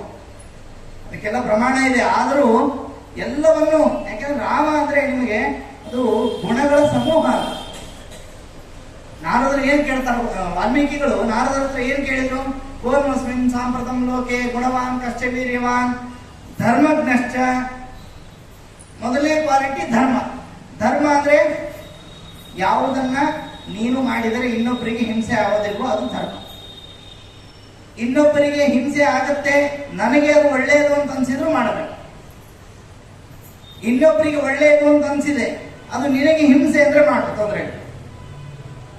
ಅಂದ್ರೆ ಇಷ್ಟು ಧರ್ಮದ ಸೂಕ್ಷ್ಮ. ಧರ್ಮ ಅಂತಂದ್ರೆ ಒಳ್ಳೆಯದು ಯಾವತ್ತೂ ಉಳಿಬೇಕು ಅಂತ. ಕೃಷ್ಣ ಇದನ್ನೇ ಮಾಡಿದ್ದು. ಕೃಷ್ಣ ಧರ್ಮ ಯುದ್ಧ ಮಾಡಿದ್ದು, ಬರೀ ಯುದ್ಧ ಮಾಡಿದ್ದಲ್ಲ, ಧರ್ಮಕ್ಕೋಸ್ಕರ ಯುದ್ಧ ಮಾಡಿದ್ದು. ಧರ್ಮಕ್ಕೋಸ್ಕರ ಅಂದ್ರೆ ಎರಡು ಹೇಳ್ಬೋದು, ಒಂದು ಧರ್ಮರಾಯನಿಗೋಸ್ಕರ. ಯಾಕೆ ಧರ್ಮ ಉಳಿಬೇಕು. ಧರ್ಮ ಅಂತಂದ್ರೆ ಇನ್ನೊಬ್ಬರಿಗೆ ಕೆಟ್ಟದ್ದಾಗಬಾರದು. ಯಾವತ್ತಿಗೂ ಎಲ್ಲವೂ ಎಲ್ಲರಿಗೂ ಸರಿಯಾಗಿ ಸಿಗಬೇಕು. ಬೆಳಿಗ್ಗೆ ಎದ್ದು ಪ್ರಾರ್ಥನೆ ಮಾಡೋದೇನು? ನಾವು ಎಲ್ಲ ಋಷಿಗಳನ್ನ, ಮುನಿಗಳನ್ನ, ಪರ್ವತಗಳನ್ನ, ಎಲ್ಲ ದೇವತೆಗಳನ್ನ, ವೇದಗಳನ್ನ, ಉಪನಿಷತ್ತುಗಳನ್ನ, ನದಿಗಳನ್ನ ಸ್ಮರಣೆ ಮಾಡಿಕೊಂಡು ಹೇಳೋದೇ ನಾವು ಅಪುತ್ರ ಪುತ್ರಿಣ ಸಂತು ಪೌತ್ರಿಣ ಅಧನಾ ಸಧನಾ ಸಂತು ಜೀವಂತು ಶರದಾಂಶತಂ ಕಾಲೇ ವರ್ಷದ ಪರ್ಜನ್ಯ. ಬೆಳಿಗ್ಗೆ ಈ ಪ್ರಾರ್ಥನೆ ಮಾಡಿ ಮಧ್ಯಾಹ್ನ ಇನ್ನೊಬ್ಬರಿಗೆ ಬೈಕೊಂಡ್ರೆ ಏನಾಗುತ್ತೆ? ಅಪುತ್ರ ಅಲ್ರಿ ಬಹಳ ವರ್ಷ ಆಗಿತ್ತು, ಮಕ್ಕಳಾದ್ವೇನವರಿಗೆ? ಹೌದು, ಜಗತ್ತಿಗೆ ಇವರೇ ತಂದವ್ರ ತರ ಕೇಳ್ತಾರೆ. ಇನ್ನೊಬ್ಬರ ಬಗ್ಗೆ ಎಷ್ಟು ಮಾತಾಡಿದ್ರು ಮುಗಿಯೋದಿಲ್ಲ. ಪ್ರಹ್ಲಾದರಾಜರು ವಾಮನ ಪುರಾಣದಲ್ಲಿ ಒಂದು ಮಾತು ಹೇಳಿದ್ದಾರೆ, ಯಾವ ನಾಲಿಗೆ ದೇವರ ಬಗ್ಗೆ ಹೇಳೋದಿಲ್ವೋ ಆ ನಾಲಿಗೆ ಅದು ಎಕ್ಸ್ಟ್ರಾ ಗ್ರೋತ್, ಅದು ಟ್ಯೂಮರ್, ಅದನ್ನು ಕಿತ್ತು ಬಿಸಾಕ್ರಿ ಅಂತ ಹೇಳಿದರು. ಯಾವ ಕಿವಿ ದೇವರ ಬಗ್ಗೆ ಕೇಳೋದಿಲ್ವೋ ಅದಕ್ಕೆ ಆಗಾಗ ದೇವಸ್ಥಾನಗಳಿಗೆ ಬರಬೇಕು.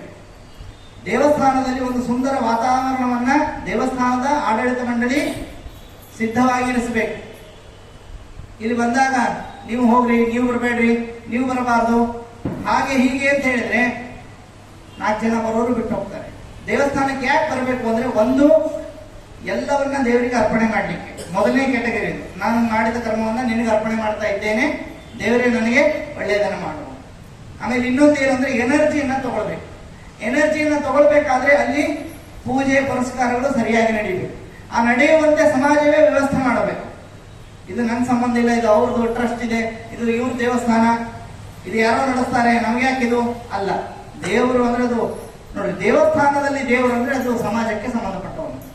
ನಿಮ್ಮ ಮನೆಯಲ್ಲಿರುವ ದೇವರು ಅದು ನಿಮಗೆ ಸಂಬಂಧಪಟ್ಟಿದೆ. ಅದು ನೀವು ಹೇಗೆ ಪೂಜೆ ಮಾಡ್ತೀರೋ. ಒಬ್ಬರ ಮನೆ ಪೂಜೆ ಹೋಗಿದ್ದೆ ನಾನು, ಎಂದು ಹೋಗಲ್ಲ, ಅಪರೂಪಕ್ಕೆ ಹೋಗ್ಬಿಟ್ಟೆ. ಆ ಸಾಲಿಗ್ರಾಮಕ್ಕೆ, ಆ ಮೂರ್ತಿಗಳಿಗೆ ಅನಾದಿ ಕಾಲದ ಜೇಡರ ಹುಳು ಎಲ್ಲ ಅಂಟ್ಕೊಂಡಿದ್ವು. ನನಗೆ ಏನು ಅಂತಂದ್ರೆ, ತೀರ್ಥ ತಗೊಳ್ಳುವಾಗ ಜೇಡರ ಹುಳು ನೆನಪಾಗ್ತಿದೆ ನನಗೆ.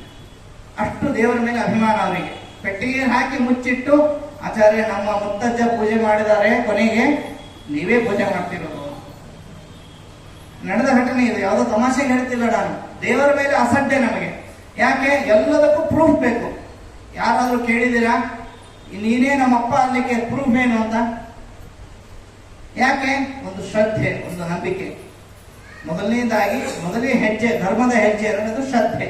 ಮೊದಲು ನಂಬ್ರಿ, ನಂಬಿದ ಮೇಲೆ ಗೊತ್ತಾಗುತ್ತೆ ಹೌದು. ನಂಬದೇ ಏನನ್ನೂ ತಿರಸ್ಕಾರ ಮಾಡ್ಲಿಕ್ಕೆ ಸಾಧ್ಯ ಇಲ್ಲ. ಆಸ್ತಿಕ್ಯ ಭಾವ. ಇಬ್ರು ವಾದ ಮಾಡ್ತಿದ್ರಂತೆ, ದೇವರು ಇದ್ದಾನೆ ಅಂತ ಒಬ್ಬನು, ಇಲ್ಲ ಅಂತ ಒಬ್ಬನು.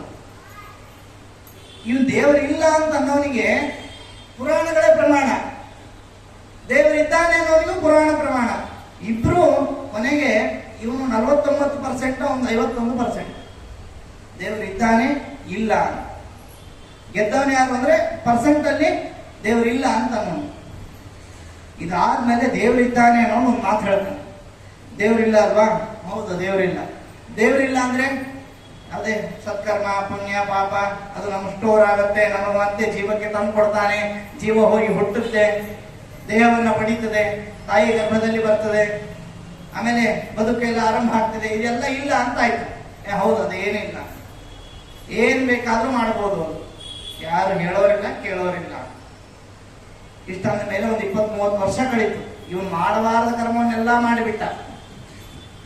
ಯಾಕೆಂದ್ರೆ ದೇವರಿಲ್ಲ. ಕೊನೆಗೂ ಮನಸ್ಸು ಬಂದೇ ಬರುತ್ತೆ ನೋಡ್ರಿ. ಯಾರು ಇಲ್ಲ ಅಂದಾಗ ಏಕಾಂತದಲ್ಲಿ, ಈಗ ಮನೆಯಲ್ಲಿ ಏನಾದ್ರೂ ಇಟ್ಟಿರ್ತಾಳೆ ತಾಯಿ ಅಟ್ಟದ ಮೇಲೆ. ಈಗೆಲ್ಲ ಎಲ್ಲ ಪಕ್ಕದ ಅಂಗಡಿಯಲ್ಲೇ ಸಿಗುತ್ತೆ, ಅದರಿಂದಾಗಿ ಕಷ್ಟ ಇಲ್ಲ. ಈಗ ಮುಂಚೆ ಎಲ್ಲ ಏನಂದ್ರೆ ಮೇಲೆ ಇಟ್ಬಿಡ್ತಿತ್ತು. ಹೋಗುವಾಗ ಏನಂದ್ರೆ ಅದರಲ್ಲಿರೋ ಲಾಡುಗಳನ್ನ, ಬುಂದಿ ಲಾಡುನೋ ಏನೋ ಇಟ್ಟಿರ್ತಾಳೆ, ತಿನ್ನಬಾರ್ದು, ಎಣಿಸಿಟ್ಟು ಹೋಗಿರ್ತಾವ. ಅಮ್ಮ ಹೋಗೋವರೆಗೂ ಕಾಯೋದು, ಹೋದ ತಕ್ಷಣ ಅದನ್ನು ತಿಂದುಬಿಡೋದು. ಅಂದ್ರೆ ಯಾವ್ದನ್ನ ಬೇಡ ಅಂತಿರೋ ಅದ್ರ ಮೇಲೆ ಕ್ಯೂರಿಯಾಸಿಟಿ ಬರುತ್ತೆ. ಅದಕ್ಕೆ ನಮ್ಮಲ್ಲಿ ಬೇಡ ಅಂತ ಜಾಸ್ತಿ ಹೇಳಲೇ ಇಲ್ಲ. ನೀವು ಎಲ್ಲಾ ಪುರಾಣ ತೆಗೆದು ನೋಡ್ರಿ, ನರಕದ ವರ್ಣನೆ ಜಾಸ್ತಿ ಇಲ್ಲ. ಅದು ಗರುಡ ಪುರಾಣದಲ್ಲಿ ಮಾತ್ರ ಜಾಸ್ತಿ ಇದೆ. ಯಾಕೆಂದ್ರೆ ಎಲ್ಲಾ ಪುರಾಣ ಕನ್ಫ್ಯೂಸ್ ಆಗಿಬಿಟ್ರೆ ಇವರು ಇದೇನಪ್ಪ ಹೆಜ್ಜೆ ಇಟ್ರೆ ಮುಳ್ಳು ಅಂತೀರಿ, ಹೆಜ್ಜೆ ಇಡೋದೇ ಬೇಡ ಅಂತ ಆಗುತ್ತೆ. ಅದಕ್ಕೆ ಒಂದೇ ಒಂದು ಪರಿಹಾರ ಅಂತಂದ್ರೆ ದೇವರಿದ್ದಾನೆ.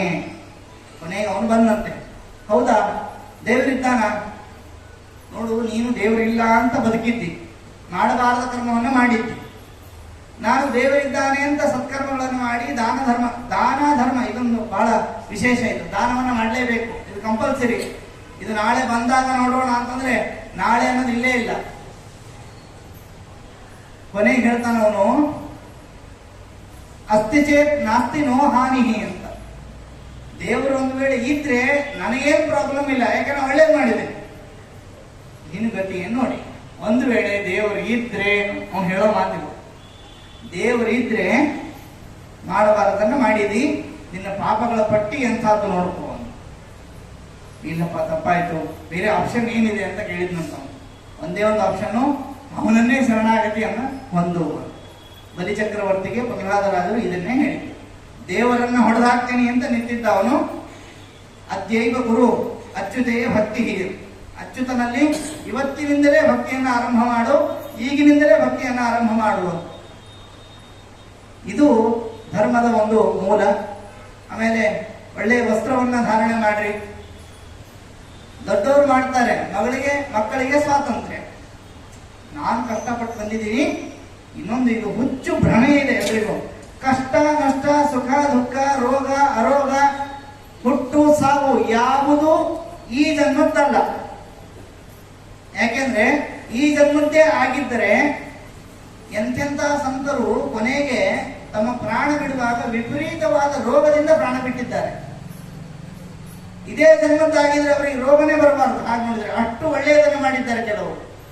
ಈಗ ಉತ್ತರ ಭಾರತದಲ್ಲಿ ಇವತ್ತಿನ ನ್ಯೂಸ್ ಅದು, ರಾಮ ಮಂದಿರದ ಒಬ್ಬ ಮುಖ್ಯ ಅಧಿಕಾರಿಯಾದ ಒಬ್ಬ ಸಂತರು, ಅವರಿಗೆ ಯಾವುದೋ ದೊಡ್ಡ ರೋಗ ಬಂದಿದೆ. ರೋಗ, ನರಕ, ಸುಖ ದುಃಖ ಇದು ಯಾವುದು ಈ ಜನ್ಮದ್ದಲ್ಲ. ನಾನು ಕಷ್ಟಪಟ್ಟಿದ್ದೀನಿ, ಇವರು ಕಷ್ಟಪಡಬಾರದು, ಇವ್ರು ನಡಿಬಾರದು ಅಂತ ಗಾಡಿ ಕೊಟ್ಟೆ ಅಂತ. ಅದ್ಯಾರೋ ಒಂದು ತಮಾಷೆ ಹೇಳ್ತಾ ಇದ್ರು. ಗಾಡಿ ಓಡಿಸಿ ಓಡಿಸಿ ಮೈ ದಪ್ಪ ಆಯ್ತು. ಮೈ ದಪ್ಪ ಆಗಿದ್ದಕ್ಕೆ ಈಗ ನಡಿಲಿಕ್ಕೆ ಹೇಳಿದ್ದಾರೆ ಡಾಕ್ಟರ್. ಮನೆಗೆ ಬರ್ಬೇಕಾಗಿದ್ದು ಅಲ್ಲೇ, ನೀವು ಎಲ್ಲಿ ಹೋದ್ರು ಇಲ್ಲೇ ಸುತ್ತಾಡ್ಬೇಕು.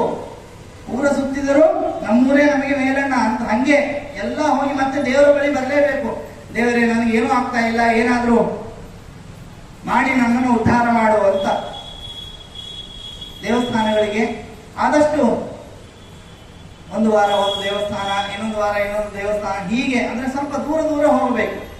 ನಾನು ವರ್ಷಕ್ಕೊಮ್ಮೆ ತಿರುಪತಿಗೆ ಪಾದಯಾತ್ರೆ ಮಾಡ್ತೇನೆ ಅಂತ. ಅದರಲ್ಲಿ ಏನು ಸೆಲ್ಫಿ ವಿಡಿಯೋಗಳು, ದೇವರಿಲ್ಲೇ ಇಲ್ಲ, ಸೆಲ್ಫಿಶ್ ಆಗಿರ್ತೀವಿ ನಾವು.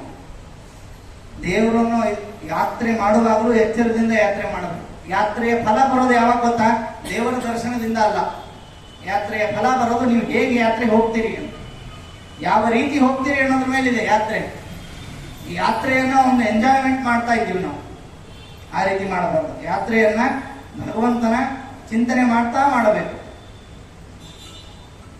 ಸ್ವಲ್ಪ ಏನಾದ್ರೂ ನಿಮಗೆ ಹೆಚ್ಚು ಕಡಿಮೆ ಅನ್ನಿಸ್ತು ಅಂದ್ರೆ ರಿಲ್ಯಾಕ್ಸ್ ಮಾಡ್ರಿ, ಮೌನವಾಗಿರಿ, ಧ್ಯಾನ ಮಾಡಿ. ಧ್ಯಾನ ಅನ್ನೋ ಕಾನ್ಸೆಪ್ಟ್ ಹೋಗೇ ಬಿಟ್ಟಿದೆ ಈಗ. ಯಾವಾಗಲೂ ಕಣ್ಣು ಬಾಯಿ ತೆರೆದೇ ಕೂತಿರೋದು, ಯಾವಾಗಲೂ ಕಣ್ಣು ಅರಳಿಸೋದೇ ಕಣ್ಣು ಮುಚ್ಚೋದಕ್ಕೆ ಅಂತ ಗೊತ್ತಿಲ್ಲ ನಮಗೆ. ಉಪ್ಪಿನಕಾಯಿ ಡಬ್ಬ ಅದನ್ನು ತೆಗೆಯೋದು ಯಾಕೆ ಅಂದ್ರೆ ಮುಚ್ಚಿಡ್ಲಿಕ್ಕೆ. ಕಣ್ಣನ್ನು ಮುಚ್ಚೋದು ಕಲಿಬೇಕಾದ್ರೆ ಕಣ್ಣು ತೆಗೆದಾಗ ಏನ್ ನೋಡ್ಬೇಕು ಅಂತ ಗೊತ್ತಿರ್ಬೇಕು ನಿಮ್ಗೆ ಅಷ್ಟೇ. ಕಣ್ಣು ತೆಗೆದಾಗ ದೇವರನ್ನ ನೋಡಿದರೆ, ಕಣ್ಣು ಮುಚ್ಚಿದಾಗ ದೇವರು ಕಾಣಿಸ್ತಾನೆ.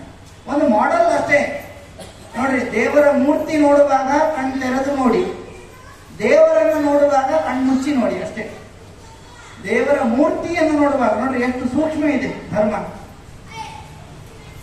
ಇದು ಆಚಾರ್ಯರ ಸಿದ್ಧಾಂತ ಇದೆ. ಎಲ್ಲಾ ಶಾಸ್ತ್ರಗಳನ್ನ ಬರೆದು ಕ್ಲಿಷ್ಟ ಅಂತ ಅನಿಸಿದರೂ ಕೂಡ ಕೊನೆ ಒಂದೇ ಮಾತು, ಹರಿದೇವ ಪರೋ ಹರಿದೇವ ಗುರು. ಯಾಕೆ ಅಂದ್ರೆ ನೋಡಿ, ನಮ್ಮ ತಂದೆ ತಾಯಿ ನಮಗೆ ಜನ್ಮವನ್ನ ಕೊಡ್ತಾರೆ. ನಾವು ವೇದದಲ್ಲಿ ಏನ್ ಹೇಳ್ತೀವಿ? ಮಾತೃದೇವೋ ಭವ, ಪಿತೃದೇವೋ ಭವ. ಸ್ಕೂಲಲ್ಲೆಲ್ಲ ತಪ್ಪು ಹೇಳಿಕೊಟ್ಟು ಮಕ್ಕಳಿಗೆ ಅಧರ್ಮ ಕಲಿಸ್ಕೊಡ್ತಾ ಇದ್ದಾರೆ.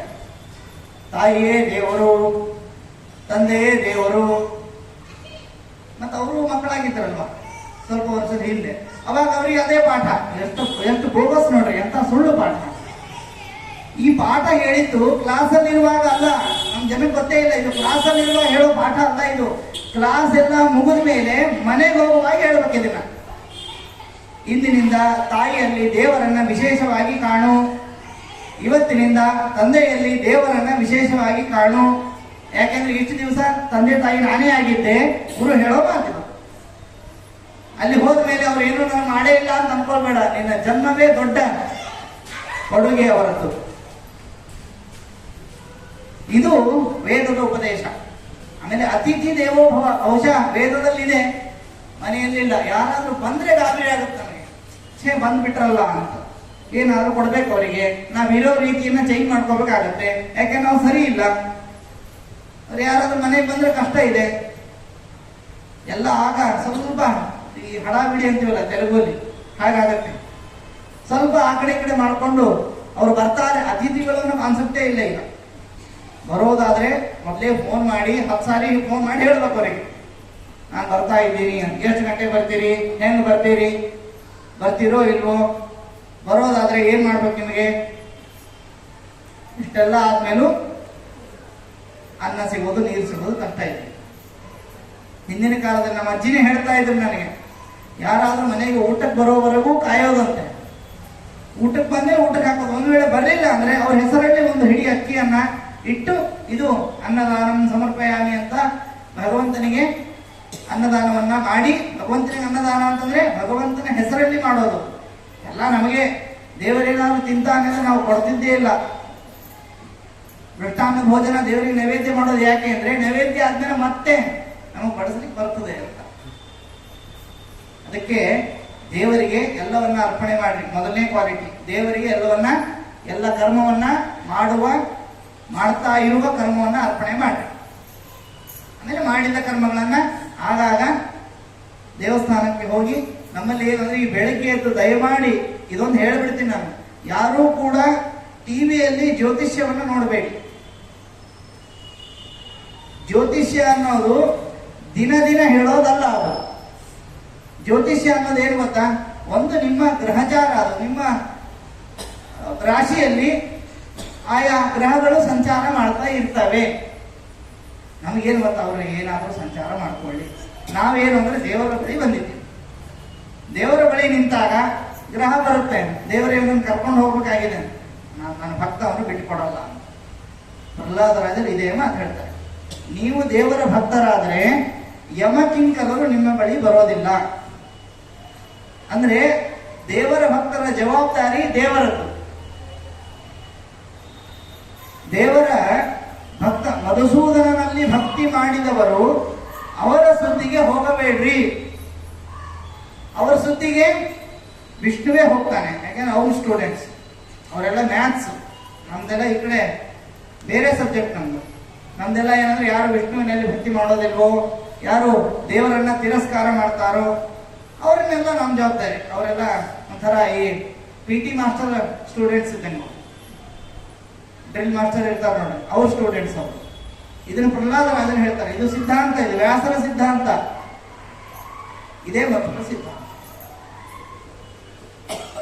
ಈ ಎಚ್ಚರದಲ್ಲಿ ಧರ್ಮವನ್ನ ಮಾಡ್ರಿ. ವಸ್ತ್ರಗಳನ್ನ ಸರಿಯಾಗಿ ಹಾಕಿ. ವಸ್ತ್ರ ಅಂದ್ರೆ ಏನು ಗೊತ್ತಾ, ಎರಡಿದೆ ವಸ್ತ್ರದಲ್ಲಿ. ಬಹಳ ವಸ್ತ್ರ ಸಂಹಿತೆ ಅಂದ್ರೆ ಏನು ಅಂತಾನೆ ಗೊತ್ತಿಲ್ಲ ನಮ್ಮ ಜನಕ್ಕೆ. ನಮ್ಮ ಮಕ್ಕಳಿಗೆ ಹೇಳ್ಬೇಕು. ನಮ್ಮಲ್ಲಿ ಅದು ಚಿಕ್ಕ ಹೆಣ್ಣು ಮಗು ಆದ್ರೂ ತೊಂದರೆ ಇಲ್ಲ, ದೊಡ್ಡ ಹೆಣ್ಣು ಮಗಳಾದ್ರೂ ತೊಂದರೆ ಇಲ್ಲ, ಸರಿಯಾದ ವಸ್ತ್ರ ಹಾಕೋದು ಕಲಿಸ್ರಿ. ನಮ್ಮ ಅಭಿಮಾನಕ್ಕೆ, ನಮ್ಮ ಖುಷಿಗೆ ಮಕ್ಕಳಿಗೆ ನಾವು ಹೇಗೆ ಮಗು ಇದೆ ನಡೆಯುತ್ತೆ ಅಂತ ಇಲ್ಲ. ಯಾಕೆ ಅಂದ್ರೆ ಪ್ರತಿಯೊಂದು ಶಾಸ್ತ್ರ ಹೇಳೋ ಮಾತು, ಪ್ರತಿಯೊಂದು ಹೆಣ್ಣು ಮಗುವಿನಲ್ಲಿ ಜಗತ್ತಿಗೆ ಒಂದು ಒಳ್ಳೆಯ ಸಂತಾನವನ್ನು ಕೊಡುವ ಸ್ತ್ರೀ ಶಕ್ತಿ ಸ್ವರೂಪ ಇರುತ್ತೆ ಅಂತ. ಅದು ಮಗುವಾಗಲಿ, ದೊಡ್ಡ ಹೆಣ್ಣಾಗಲಿ, ದೊಡ್ಡವರಾಗಲಿ. ಹಾಗಾಗಿ ಏನೋ ಖುಷಿ ಆಯ್ತು, ಚಂದ ಇದೆ ಬಟ್ಟೆ ಅಂತ ವಿಚಿತ್ರವಾದ ಬಟ್ಟೆಗಳನ್ನು ಹಾಕುವುದು.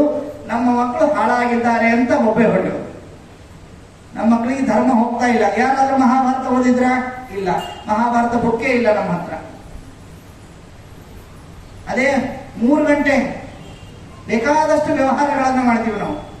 ದೇವಸ್ಥಾನಗಳಲ್ಲಿಯೂ ಮಾತಾಡೋದನ್ನು ಬಿಟ್ಟಿಲ್ಲ ಇಲ್ಲಿ ತನಕ. ನಾವು ಇವತ್ತಿನಿಂದ ಸಂಕಲ್ಪ ಮಾಡೋಣ. ಧರ್ಮ ಅಂದ್ರೆ ಇದೆ, ಎಲ್ಲಿ ಹೇಗೆ ಇರಬೇಕು ಅನ್ನೋದೇ ಧರ್ಮ. ದೇವಸ್ಥಾನದಲ್ಲಿ ಈಗೆಲ್ಲ ಬೆಂಗಳೂರಲ್ಲಿ ಬೋರ್ಡ್ ಹಾಕೋ ಪರಿಸ್ಥಿತಿ ಬಂದಿದೆ. ಇದೇ ವಸ್ತ್ರ ಸಂಹಿತೆಯಲ್ಲಿ ಬನ್ನಿ, ವಿಚಿತ್ರವಾದ ಉಡುಪುಗಳನ್ನು ಹಾಕಿಕೊಂಡು ಬರಬೇಡಿ, ಇಲ್ಲಾಂದ್ರೆ ಪ್ರವೇಶ ಇಲ್ಲ. ಅದಕ್ಕೊಂದು ಗಲಾಟೆ. ಇದು ಕಾಮನ್ ಸೆನ್ಸ್, ಅದು ಬರಿಬೇಕು ಆ ಬೋರ್ಡ್ ಅಲ್ಲಿ. ಹೋಟೆಲ್ ಹೋಗುವಾಗ ಬಟ್ಟೆ ಮಡಿ ಉಟ್ಕೊಂಡು ಒಳ್ಳೆಯ ರೀತಿ ತಿಲಕಗಳನ್ನು ಧಾರಣೆ ಮಾಡಿಕೊಂಡು ಯಾರಾದರೂ ಹೋಟೆಲ್ ಹೋಗ್ತಾರ, ಅಲ್ಲಿ ಪರಿಶೇಚನ ಮಾಡಿ ಹಸ್ತೋದಕ, ಅಕ್ಷತೆ, ಗಂಧ, ಪರಮಾತ್ಮನಿಗೆ ಅರ್ಪಣೆ ಮಾಡಿದ ತುಳಸಿ, ತೀರ್ಥ ಎಲ್ಲ ಬರುತ್ತಾ ಅಲ್ಲಿ. ಅಲ್ಲಿ ಹೋಗುವಾಗ ಮಾತ್ರ ಯಾರು ಏನು ಕೇಳಾಗಿಲ್ಲ. ಥಿಯೇಟರ್ ಹೋಗುವಾಗ ಯಾರಾದ್ರೂ ಪಂಚಶಾಲ ಹಾಕೊಂಡು ಹೋಗ್ತಾರ. ಆದ್ರೆ ದೇವಸ್ಥಾನಕ್ಕೆ ಬರುವಾಗ ಮಾತ್ರ ನಮ್ಗೆ ಸ್ವಾತಂತ್ರ್ಯ ಬೇಕು. ಇದು ಎಂಥ ಅಜ್ಞಾನ. ಮಕ್ಕಳಿಗೆ ನೀವೇ ಹೇಳಬೇಕು. ಮಕ್ಕಳು ಇಲ್ಲ ಇಲ್ಲಿ ಇಲ್ಲ, ನಾನು ಹೇಳ್ತಿದ್ದೆ, ನಾನು ಜೋರು ಮಾಡಿ ಹೇಳ್ತಿದ್ದೆ. ದೊಡ್ಡವರಿಗೆ ಜೋರು ಮಾಡ್ಲಿಕ್ಕೆ ಆಗೋದಿಲ್ಲ ಅಂತ ಹೀಗೆ ಹೇಳ್ತಾ ಇದ್ದೀನಿ ಅಷ್ಟೇ. ಅರ್ಥ ಮಾಡ್ಕೊಳ್ಳಿ, ಇದು ಧರ್ಮ. ಮೊದಲು ಬೇಸಿಕ್ ತಿಳ್ಕೊಂಡ್ರೆ ದೇವರು ತಾನಾಗೆ ವಿದ್ಯೆಯನ್ನ ನಿಮ್ಮ ಬಳಿ ತಂದು ಕೊಡ್ತಾರೆ. ನೀವು ಬೇಸಿಕ್ಕೇ ಇಲ್ಲ ಅಂದ್ರೆ ದೇವರು ಬರಲ್ಲ.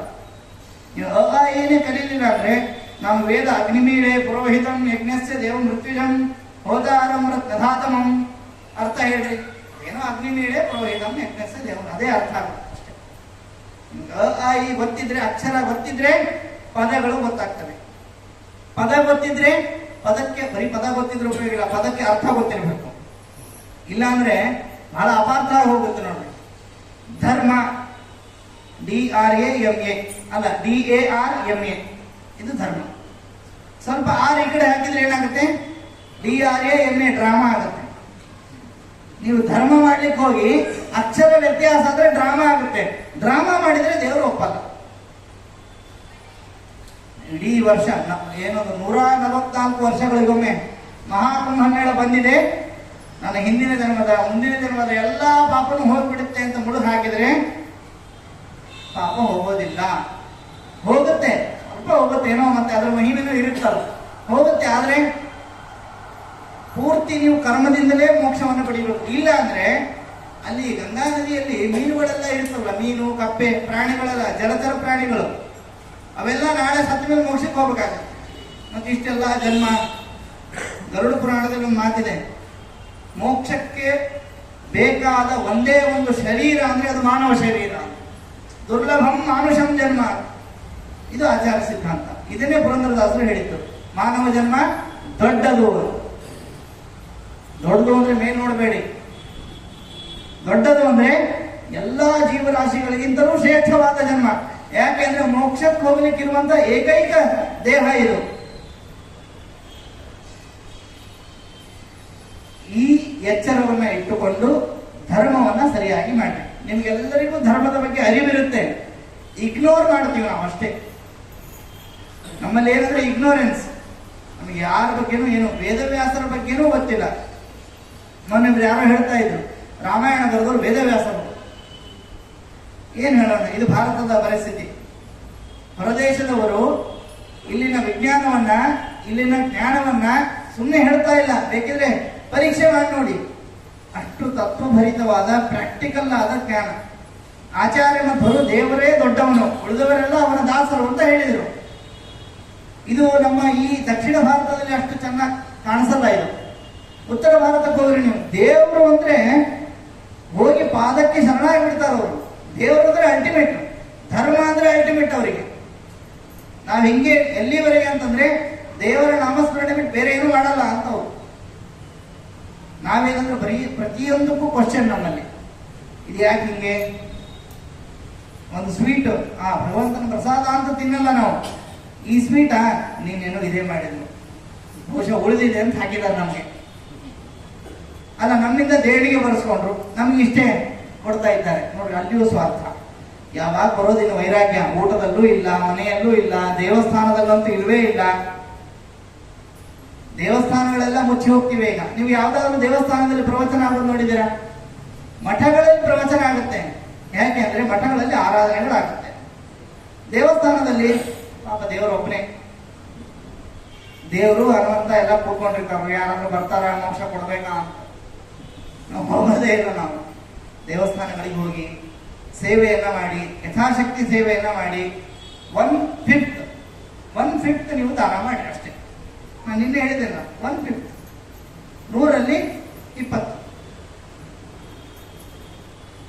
ಇದು ನಮಗೆಲ್ಲ ಗೊತ್ತಿದೆ, ಅದು ಮಾಡೋದಿಲ್ಲ. ಒಂದ್ಸಲ ನಾವು ದುರ್ಯೋಧನಿಗೆ ಸಂಬಂಧಿಕರು ನಾವೆಲ್ಲ, ಚಿಕ್ಕಮ್ಮ, ದೊಡ್ಡಪ್ಪ, ನಾವೆಲ್ಲ ಅಣ್ಣ ತಮ್ಮಂದ್ರ. ನಾವು ದುರ್ಯೋಧನ ನಮ್ಗೆ ಬಹಳ ಹತ್ರ. ನಾವು ಜಾನಾಮಿ ಧರ್ಮಂ ನಚಮೇ ಪ್ರವೃತ್ತಿ, ಜಾನಾಮಿ ಅಧರ್ಮಂ ನಚಮೇ ನಿವೃತ್ತಿ.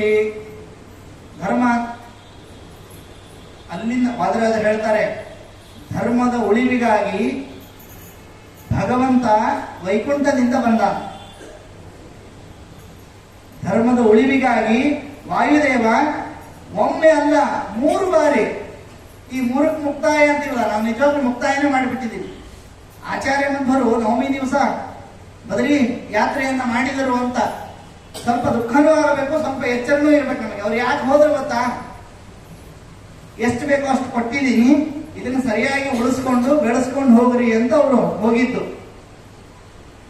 ಒಂದು ವೇಳೆ ಇದ್ರೆ ಬಹುಶಃ ನಮ್ಮನ್ನೆಲ್ಲ ಓಡಿಸ್ತಾ ಇದ್ರು, ನೀವ್ ಯಾರು ಉಪಯೋಗ ಇಲ್ಲ, ಯಾಕೆ ನಾವು ಧರ್ಮನೇ ಮಾಡ್ತಿಲ್ಲ. ಧರ್ಮ ಅಂದ್ರೆ ಕಾಮನ್ ಸೆನ್ಸ್. ತ್ವಯ್ಯೇವ ಹನುಮನ್ನಸ್ತಿ ಬಲಬುದ್ಧಿ ಪರಾಕ್ರಮ ನಯಶ್ಚ ವಿನಯಶ್ಚ ದೇಶಕಾಲಾನ ವೃತ್ತಿಶ್ಚ. ಇದು ಆಚಾರ್ಯರ ಸಾರ ಸಿದ್ಧಾಂತದ ಸಾರ ಇದು. ಅಪವಿತ್ರ ಪವಿತ್ರೋ ವಾ ಸರ್ವಾವಸ್ಥಾನ್ ಗತೋಪಿ ವಾ ಯಸ್ಮರೇತ್ ಪುಂಡರೀಕಾಕ್ಷಂ ಸವಾಕ್ಯಾಭ್ಯಂತರ ಶುಚಿ. ಎಲ್ಲೇ ಇರಿ, ಹೇಗೆ ಇರಿ, ಭಗವಂತನ ನಾಮಸ್ಮರಣೆಯೇ ನಿಮ್ಮ ಶುದ್ಧಿಗೆ ಕಾರಣ. ನಮ್ಮಲ್ಲಿ ಏನು ಗೊತ್ತಾ, ನಾವು ಬೆಳಿಗ್ಗೆ ಸ್ನಾನ ಮಾಡುವಾಗ ದೇವರನ್ನ ಸ್ಮರಣೆ ಮಾಡ್ರಿ ಅಲ್ಲ, ಸ್ನಾನ ಮಾಡ್ತಿದ್ದೀವಲ್ಲ ಅದು ಬಾಡಿಗೆ, ಹೊರಗಡೆಯ ದೇಹಕ್ಕಾಯ್ತು, ಒಳಗಡೆ ಅದು ನಾಮಸ್ಮರಣೆಯಿಂದಲೇ ಶುದ್ಧಿಯಾಗ. ಅದಕ್ಕೆ ಯಾವುದು ಸೋಪ್ ಸಿಗಲ್ಲ. ಮತ್ತೆ ನೀವು ಅಂಗಡಿಗೆ ಹೋಗಿ ಸ್ವಲ್ಪ ಮನಸ್ಸು ಕೊಳಕಾಗಿದೆ, ಮತ್ತೆ ಯಾವ್ದಾದ್ರು ಸ್ಪೆಷಲ್ ಪತಂಜಲಿನೋ ಯಾವ್ದೋ ಸೋಪ್ ಇದೆನಾ ಅಂತ ಕೇಳಿದ್ರೆ ಕೊಡ್ಲಿಕ್ಕೆ ಆಗಲ್ಲ. ಯಾಕೆ? ಮನಸ್ಸು ಅನ್ನೋದು ಇನ್ನರ್, ಅದು ಒಳಗಡೆಯಿಂದನೇ ಕೊಳೆ ಆಗೋದು, ಒಳಗಡೆಯಿಂದನೇ ಸ್ವಚ್ಛ ಆಗಬೇಕು. ಅದಕ್ಕೆ ಏನ್ ಮಾಡಬೇಕು? ದೇವರಿಗೆ ಹೇಳ್ಬೇಕಲ್ಲಿ, ದೇವರೇ ಸ್ವಲ್ಪ ಮನಸ್ಸು ಕೊಳೆಯಾಗಿದೆ, ಸ್ವಚ್ಛ ಮಾಡಬಹುದು. ಅದು ಹೇಗೆ ಅಂದ್ರೆ ನಾಮಸ್ಮರಣೆ. ಕೆಲವರು ಹೇಳ್ತಾರೆ, ನಾನು ಹಗಲು ರಾತ್ರಿ ನಾಮಸ್ಮರಣೆ ಮಾಡಿದ್ದೀನಿ, ಆದ್ರೂ ನಮ್ಮ ಮನೆಯಲ್ಲಿ ತೊಂದರೆಗಳಾಗಿವೆ ಅಲ್ಲ, ಅದಕ್ಕೆ ಏನ್ ಮಾಡೋದು? ಅಂಥ ತೊಂದರೆಗಳ ಮಧ್ಯದಲ್ಲಿಯೂ ನಾಮಸ್ಮರಣೆ ಮಾಡುವ ಬುದ್ಧಿ ಕೊಟ್ಟಿದ್ದಾನೆ ಅಂದ್ರೆ ಬಹಳ ಶ್ರೇಷ್ಠವನೇ ಅಷ್ಟೇ, ಅದಕ್ಕಿಂತ ಬೇರೆ ಏನು ಹೇಳಿಕ್ಕಿಲ್ಲ. ಒಬ್ರು ವಯಸ್ಸಾದ ಅಜ್ಜಿ, ಅವರಿಗೆ ತುಂಬಾ ವಯಸ್ಸಾಗಿದೆ, ಮನೆಯಲ್ಲಿ ಮಕ್ಕಳೆಲ್ಲ ಆಕ್ಸಿಡೆಂಟ್ ಅಲ್ಲಿ ತೀರ್ಕೊಂಡ್ಬಿಟ್ಟಿದ್ದಾರೆ, ಬಹಳ ಜೀವನದಲ್ಲಿ ಸೋತು ಹೋಗಿದ್ದಾರೆ. ಗಂಡ ಎಷ್ಟೋ ವರ್ಷ ಆಯ್ತು ತೀರ್ಕೊಂಡು. ಏನ್ ಮಾಡಬೇಕು ಅಂತ ಮನೆಯಲ್ಲಿ ಇದ್ದವರಿಗೆ ತುಂಬಾ ಮನಸ್ಸಿಗೆ ದುಃಖ ಆಯ್ತು. ಇನ್ನೇನು ಸಾಯೋಣ ಅಂತ ಹೊರಟಿದ್ರು. ಹೋಗುವಾಗ ಅಲ್ಲೇನೋ ಒಂದು ಮೇಲ್ಗಡೆ ಅಟ್ಟದ ಮೇಲೆ ಒಂದೇನೋ ವಸ್ತುವನ್ನ ಇಟ್ಟಿದ್ರಂತೆ, ಏನೋ ತಗೊಂಡು ಹೋಗ್ಬೇಕು. ಆ ತಗೊಂಡು ಹೋಗಿ ಅದರೊಟ್ಟಿಗೆ ನಾನು ಪ್ರಾಣವನ್ನು ಬಿಡಬೇಕು ಅಂತ ಹೊರಡುವಾಗ ಅವ್ರು ಹೀಗೆ ಅಟ್ಟದ ಮೇಲೆ ಕೈ ಆಡಿಸಿ ನೋಡುವಾಗ ಭಗವದ್ಗೀತೆ ಪುಸ್ತಕ ಕೆಳಗಡೆ ಬಿತ್ತಂತೆ. ಇದು ಏನಿದು ಅಂತ ನೋಡಿದ್ರಂತ ಅವರು. ನಿಜವಾಗಲೂ ಅದರಲ್ಲಿರುವ 18 ಅಧ್ಯಾಯವನ್ನ 700 ಶ್ಲೋಕಗಳನ್ನ ಸರಿಯಾಗಿ ಅಧ್ಯಯನ ಮಾಡಿದ್ರಂತವ್ರು. ಮಾಡಿ ದೇವರ ಎದುರಿಗೆ ಹೋದ್ರಂತೆ.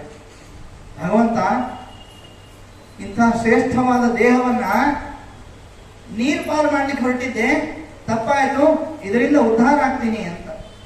ಅಲ್ಲಿ ಆ ಊರಿನಲ್ಲಿರುವ, ಆ ಓಣಿಯಲ್ಲಿರುವ ಎಲ್ಲಾ ಜನರು ಆ ಅಜ್ಜಿಯನ್ನ ಮಾದರಿಯಾಗಿ ಇಟ್ಕೊಂಡಿದ್ರಂತೆ. ಇದು ನಡೆದ ಘಟನೆ. ಒಮ್ಮೆ ಹೀಗೆ ಇನ್ನೊಬ್ಬರಿಗೆ ಹರಿಕಥಾಮೃತ ಸಿಕ್ಕಿತ್ತಂತೆ, ಇದೇ ಘಟನೆ. ಇದು ಬರೀ ಕಟ್ಟುಕಥೆ ಅಲ್ಲ, ಮತ್ತೆ ಕಣ್ಣಾರೆ ಕಂಡವರು ಹೇಳಿದ್ದನ್ನು. ಹಾಗಾಗಿ ಧರ್ಮ ನಮ್ಮ ಕೈಯಲ್ಲೇ ಇದೆ. ಭಗವದ್ಗೀತೆ ಪುಸ್ತಕ ಎಷ್ಟು ಗೊತ್ತಾ? 20 ರೂಪಾಯಿ ಪುಸ್ತಕ, 20-30 ರೂಪಾಯಿ. ತಗೊಳ್ಳೋದಿಲ್ಲ, ತಗೊಂಡ್ರು ಓದೋದಿಲ್ಲ. ಪಾಪ ಹುಳಗಳೆಲ್ಲ ಓದಿ ಉದ್ಧಾರ ಆಗಬೇಕು, ಗೆದ್ದರು ಹುಳ ಹಿಡಿದು ಅದೇ ಉದ್ಧಾರ ಆಗಬೇಕು. ಮನುಷ್ಯ ಜನ್ಮವನ್ನ ವ್ಯರ್ಥ ಮಾಡಿಕೊಳ್ಳಬೇಡಿ. ಇದು ಸುಮ್ಮನೆ ನಾನು ಹೇಳ್ತಿಲ್ಲ, ಬೇಕಾದ್ರೆ ನನ್ನೊಟ್ಟಿಗೆ ನೀವು ಬನ್ನಿ ಅಂತ, ನನ್ನೊಟ್ಟಿಗೆ ಒಂದು 6 ದಿವಸನೋ 1 ವಾರನೋ ಇರಿ. ನಾನು ಇಲ್ಲಿ ಏನೇನು ಹೇಳ್ತಾ ಇದ್ದೀನೋ ಪ್ರತಿಯೊಂದನ್ನು ಅನುಭವಿಸಿದ್ದೇನೆ. ದೇವರು ಅಂದ್ರೆ ದೇವರು, ನಂಬಿಕೆ ಇಟ್ಟರೆ ಮಾತ್ರ. ಭಕ್ತಾನಾಂ ಅಭಯಂಕರ, ಅಭಕ್ತಾನಾಂ ಭಯಂಕರ. ಪ್ರಹ್ಲಾದನಿಗೆ ಏನು ಹೆದರಿಕೆ ಆಗಲಿಲ್ಲ, ಹಿರಣ್ಯಕಶಿಪಿಗೆ ಹೆದರಿಕೆ ಆಯ್ತು. ಯಾಕೆ? ಅವನು ಅಭಕ್ತ. ದೇವರು ಉದ್ಧಾರ ಮಾಡೋದು ಭಕ್ತರನ್ನು ಮಾತ್ರ. ಮತ್ತೆ ರೆಕಮೆಂಡೇಶನ್ ನಡೆಯಲ್ಲ ನಮ್ದು, ನಾನು ಭಕ್ತ, ನನ್ನ ಮಗನನ್ನು ಉದ್ಧಾರ ಮಾಡೋದು ಸಾಧ್ಯ ಇಲ್ಲ. ಪರ್ಸನಲ್ ನೀವೇ ದೇವರು ಭಕ್ತರಾಗಬೇಕು. ಆಮೇಲೆ ಯಾವ ರೀತಿ ಇರಬೇಕು ಅಂತ ನಮಗೆ ಗೊತ್ತಾಗುತ್ತೆ. ಯಾವ ರೀತಿ ನಡ್ಕೊಂಡ್ರೆ ಜನರಿಗೆ ತೊಂದರೆ ಆಗುತ್ತೆ, ಯಾವ ರೀತಿ ನಡ್ಕೊಂಡ್ರೆ ಎಲ್ರಿಗೂ ಒಳ್ಳೇದಾಗುತ್ತೆ, ಯಾವ ರೀತಿ ನಡ್ಕೊಂಡ್ರೆ ನಾನು ಒಳ್ಳೆಯವನಾಗಿರ್ತೀನಿ. ಯಾವಾಗಲೂ ನಿಸ್ಪೃಹತೆಯನ್ನ ಪ್ರಾಕ್ಟೀಸ್ ಮಾಡಿ, ಹೋಗ್ಲಿ ಬಿಟ್ರೆ ತೊಂದರೆ ಇಲ್ಲ. ಇದು ನಮ್ಮ ಹಣೆ ಬರದಲ್ಲಿ ಇಲ್ಲ. ಏನಾದ್ರೂ ಕಳೆದ್ರೆ, ಯಾವ್ದಾದ್ರು ವಸ್ತು ಕಳೆದ್ರೆ ನಾವು ಅಯ್ಯೋ ಇದು ಬೆಲೆ ಬಾಳೋ ವಸ್ತು ಅಂತ ಅನ್ಕೊಂಡಿರ್ತೀವಿ. ಯಾವ ವಸ್ತು ಕಳೆದ್ರೂ ದೇಹ ಕಳೀಲಿಕ್ಕೆ ಸಾಧ್ಯ ಇಲ್ಲ. ಅದಕ್ಕೆ ದೇಹವನ್ನ ಕೊಟ್ಟುಬಿಟ್ಟ ದೇವರು. ಒಂದು ರೀತಿಯಲ್ಲಿ ಈಗ ಏನು ಹೇಳ್ತಾರಲ್ಲ, ಜಾಸ್ತಿ ಒಮ್ಮೆ ಇನ್ಕ್ರಿಮೆಂಟ್ ಜಾಸ್ತಿ ಮಾಡಿ ಬೋನಸ್ ಜಾಸ್ತಿ ಕೊಟ್ಟಾಗ ಆನಂದ ಆಗುತ್ತಲ್ಲ ನಮ್ಗೆ, ಅದೇ ರೀತಿ ಆನಂದ ಈ ದೇಹದಿಂದ ಅನುಭವಿಸ್ಬೇಕು ನಾವು. ದೇಹ ಅನ್ನೋದು ಜಡವಾದರೂ ಇನ್ಸ್ಟ್ರೂಮೆಂಟ್ ಆಗಿ ಯೂಸ್ ಮಾಡಬೇಕು. ಒಂದು ಯಾವ್ದಾದ್ರು ವೀಣೆ ತಂತಿ ಸರಿಯಾಗಿದ್ದಿಲ್ಲ ಅಂದ್ರೆ ಧ್ವನಿ ಹೆಂಗ್ ಬರುತ್ತೆ ಹೇಳ್ರಿ? ಸರಿ ಕೇಳಿಸೋದಿಲ್ಲ. ತಂತಿ ಸರಿ ಇಲ್ಲ, ಅದನ್ನೊಂದು ಟ್ಯೂನ್ ಮಾಡ್ರಿ ಅಂತ ಹೇಳ್ತೀವಿ ನಾವು. ಅಂದ್ರೆ ಬೇರೆ ಬೇರೆ ವೀಣೆ ಅಂತಂದ್ರೆ ಬೇರೆ ಬೇರೆ ದೇಹಗಳು. ಒಳ್ಳೆ ವೀಣೆ ಅಂತಂದ್ರೆ ಮಾನವ ದೇಹ. ಮಾನವ ದೇಹದಿಂದ ಒಳ್ಳೆ ಟ್ಯೂನ್ ಬರಬೇಕು. ಆ ಟ್ಯೂನ್ ಇನ್ನೊಬ್ಬರಿಗೆ ಆನಂದವನ್ನ ಕೊಡಬೇಕು. ನೋಡ್ರಿ, ಎಲ್ಲಾ ಟೈಮಲ್ಲೂ ನೀವು ವೀಣೆ ಬಾರಿಸ್ತಾ ಇದ್ರೆ ಇನ್ನೊಬ್ರಿಗೆ ಹಿಂಸೆನೆ. ಅದಕ್ಕೆ ಯಾವ ರೀತಿ ಯಾವ ಕಾಲದಲ್ಲಿ ಧರ್ಮವನ್ನು ಮಾಡಬೇಕು ಅಂತ ಎಚ್ಚರದಿಂದ ಮಾಡ್ರಿ. ಮಕ್ಕಳಿಗೆ ತಿಳಿ ಹೇಳ್ರಿ. ಮಕ್ಕಳು ಬರೋದು ನಿಲ್ಸೇ ಬಿಟ್ಟಿದ್ದಾರೆ. ಈ ನಮಗೇನು ಅಂದ್ರೆ ಈ ಆನ್ಲೈನ್ ಅನ್ನೋದು ಒಂದು ಸ್ವಲ್ಪ ಭಯ ಆಗ್ತಾ ಇದೆ. ಆನ್ಲೈನ್ ಅಲ್ಲಿ ಇದೆ ಅಂತ ವಾಚದ ಲೇಟರ್ ಅಂತ, ಇವರು ಮತ್ತೆ ನಾಳೆ ಅವರಿಗೆ ಬದುಕಿರ್ತೀನಿ ಅಂತ ಗ್ಯಾರಂಟಿ ಇವ್ರಿ. ಪ್ರತಿನಿತ್ಯ ಧರ್ಮರಾಯ ಹೇಳ್ತಾನೆ, ಪ್ರತಿನಿತ್ಯ ಇದನ್ನೆಲ್ಲ ನೋಡ್ತಾರಂತೆ ಇವರು. ಹುಟ್ಟು ಸಾವು ಎಲ್ಲವನ್ನೂ ನೋಡ್ತಾರಂತೆ. ರೋಗ ನೋಡಿ ನಾನೊಬ್ಬ ಶಾಶ್ವತ ಅಂತ ಇವರಿಗೆ ಗ್ಯಾರಂಟಿ. ಆ ಎಚ್ಚರಿಕೆಯನ್ನ ತಂದುಕೊಳ್ಳಿ. ಇದು ಯಾವಾಗಿಂದ ಪ್ರಾಕ್ಟೀಸ್ ಮಾಡಬೇಕು ಅಂದ್ರೆ ಮಿನಿಮಮ್ 15 ವರ್ಷದಿಂದ, ಮಿನಿಮಮ್ 15ನೇ ವಯಸ್ಸು, 10th. ಹಿಂದೆ ಸ್ವಲ್ಪ ಇನ್ನು ಹಿಂದೆ ಹೋದ್ರೆ 7-8ನೇ ವರ್ಷಕ್ಕೇನೆ. ಬಹುಶಃ ನೀವೆಲ್ಲ ವಿಚಾರ ಮಾಡಿ ನೋಡ್ಕೊಳ್ಬೇಕು. ನಿಮಗೆಲ್ಲ ಒಂದು 4-5ಕ್ಕೇನೆ ಬುದ್ಧಿ ಬಂದಿರುತ್ತೆ. ಇದು ಹೀಗೆ, ಇದು ಹೀಗಲ್ಲ, ಇದು ಮಾಡಿದ್ರೆ ತಪ್ಪು, ಇದು ಸರಿ. ನಮ್ಮಲ್ಲಿ ದೊಡ್ಡವ್ರ ಮುಂದೆ ಹೇಗೆ ಕೂತ್ಕೊಳ್ಬೇಕು ಅಂತ ಕಲಿಸ್ತಾ ಇದ್ರು. ಈಗ ದೊಡ್ಡವರಾದ್ರೇನು ಸಣ್ಣವರಾದ್ರೇನು ನಮ್ಗೆ ಹೆಂಗ್ ಬೇಕು ಹಂಗೆ ಕೂತ್ಕೊಳ್ಳೋದು. ಕಂಫರ್ಟೇ ಜೀವನ ಅಲ್ಲ, ಪ್ರಾಕ್ಟಿಕಲ್ ಜೀವನ. ಇದು ಆಚಾರ್ಯರ ಸಿದ್ಧಾಂತ ಅಲ್ಲ, ಅಷ್ಟೇ ಅಲ್ಲ, ನಮ್ಮ ಭಾರತೀಯ ಮೂಲ ಸಿದ್ಧಾಂತ ಇದೆ. ದೇವರನ್ನು ಹುಡ್ಕೊಂಡು ಹೋಗೋದೇ ನಿಜವಾದ ಧರ್ಮ, ಉಳಿದಿದ್ದೆಲ್ಲ ಅಧರ್ಮ. ಇದು ಆಚಾರ್ಯರ ಕೊನೆಯ ಸ್ಟೇಟ್ಮೆಂಟ್. ಕೊನೆಯದಂದ್ರೆ ಮಧ್ಯದಲ್ಲಿದೆ, ಆದ್ರೆ ಇದು ಕೊನೆಯ ಅಂಶ. ಇದು ಏನು? ಯಾವ ಕರ್ಮವನ್ನು ಮಾಡಿದರೆ ದೇವರ ಬಳಿ ಹೋಗ್ತೇವೋ. ಇವಾಗ ಈ ದೇವಸ್ಥಾನಕ್ಕೆ ಬರುವಾಗ ಒಂದು ರೂಟ್ ಅಂತ ಇದೆ, ಒಂದು 2-3 ಕಡೆ ಆಯ್ದುಕೊಂಡು ಬರ್ಬೋದು ನೀವು. ಅದೇ ನೀವು ಹಿಂಗೆ ಹೋಗ್ತಾನೆ ಇದ್ರೆ ದೇವಸ್ಥಾನಕ್ಕೆ ಹೋಗೋದೇ ಇಲ್ಲ. ಅದಕ್ಕೆ ಯಾವ ಕರ್ಮವನ್ನು ಮಾಡಿದರೆ ದೇವರ ಬಳಿ ಹೋಗ್ತಿರೋ ಅದು ಧರ್ಮ, ಯಾವ ಕರ್ಮವನ್ನು ಮಾಡಿದರೆ ದೇವರಿಂದ ದೂರ ಹೋಗ್ತಿರೋ ಅದು ಅಧರ್ಮ.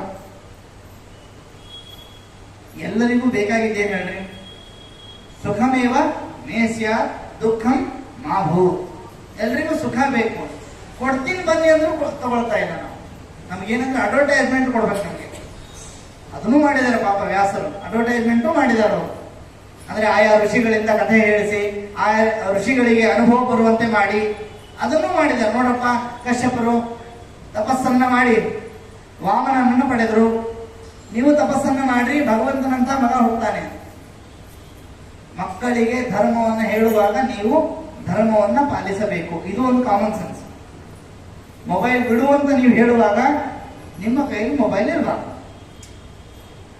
ನೀವು ಮೊಬೈಲ್ ಬಿಡೋ, ಯಾಕೋ ಸ್ಕೂಲಿಂದ ಬಂದ್ಯಾ, ಓದಿದ್ಯಾ, ಒಮ್ಮೆ ಬುಕ್ ಹಿಡಿದು ನೋಡ್ರಿ. ಒಮ್ಮೆ ಧರ್ಮದ ಬಗ್ಗೆ ಚಿಂತನೆ ಮಾಡ್ಲಿಕ್ಕೆ ಶುರು ಮಾಡ್ರಿ, ಇಡೀ ಮನೆ ವಾತಾವರಣ ಎಷ್ಟು ಬದಲಾಗುತ್ತೆ ನೋಡಿ. ಮನಸ್ಥಿತಿ, ಪರಿಸ್ಥಿತಿ, ಎಲ್ಲಾ ಸ್ಥಿತಿಗಳು ಬದಲಾಗ್ತವೆ. ಒಂದೇ ಸ್ಥಿತಿಗೆ ಹೋಗ್ತೀವಿ. ಯಾವ ಸ್ಥಿತಿ?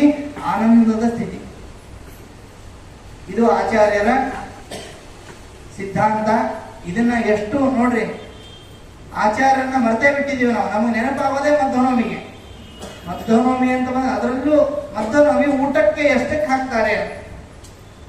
ನಮ್ಮ ಊರಿನ ಸುತ್ತಮುತ್ತಲಿನ ಜನ ಈ ಪ್ರಶ್ನೆ ಕೇಳಿದಾಗ ನಾವು ಒಂದೇ ಹೇಳ್ತಿದ್ದೆ, ನಾನು ದಯಮಾಡಿ ನೀವು ಯಾರು ಯೋಗ್ಯರಲ್ಲ ಊಟಕ್ಕೆ ಹೋಗ್ಲಿಕ್ಕೆ. ಮಧ್ವನವಮಿ ಊಟಕ್ಕೆ ಹೋಗಬೇಕಾದ್ರೆ ಮಧ್ವನವಮಿವರೆಗೂ ಕರ್ಮವನ್ನು ಮಾಡಿರ್ಬೇಕು ನೀವು, ಸತ್ಕರ್ಮವನ್ನ. ಅಲ್ಲಿ ತನಕ ಏನ್ ಮಾಡಿರಿ ಅದು? ರಾಮನವಮಿ ಬಂದ ತಕ್ಷಣ ರಾಮಚಂದ್ರ, ಕೃಷ್ಣಾಷ್ಟಮಿ ಕೃಷ್ಣ, ಮಧ್ವನವಮಿ ಮಧ್ವಾಚಾರ.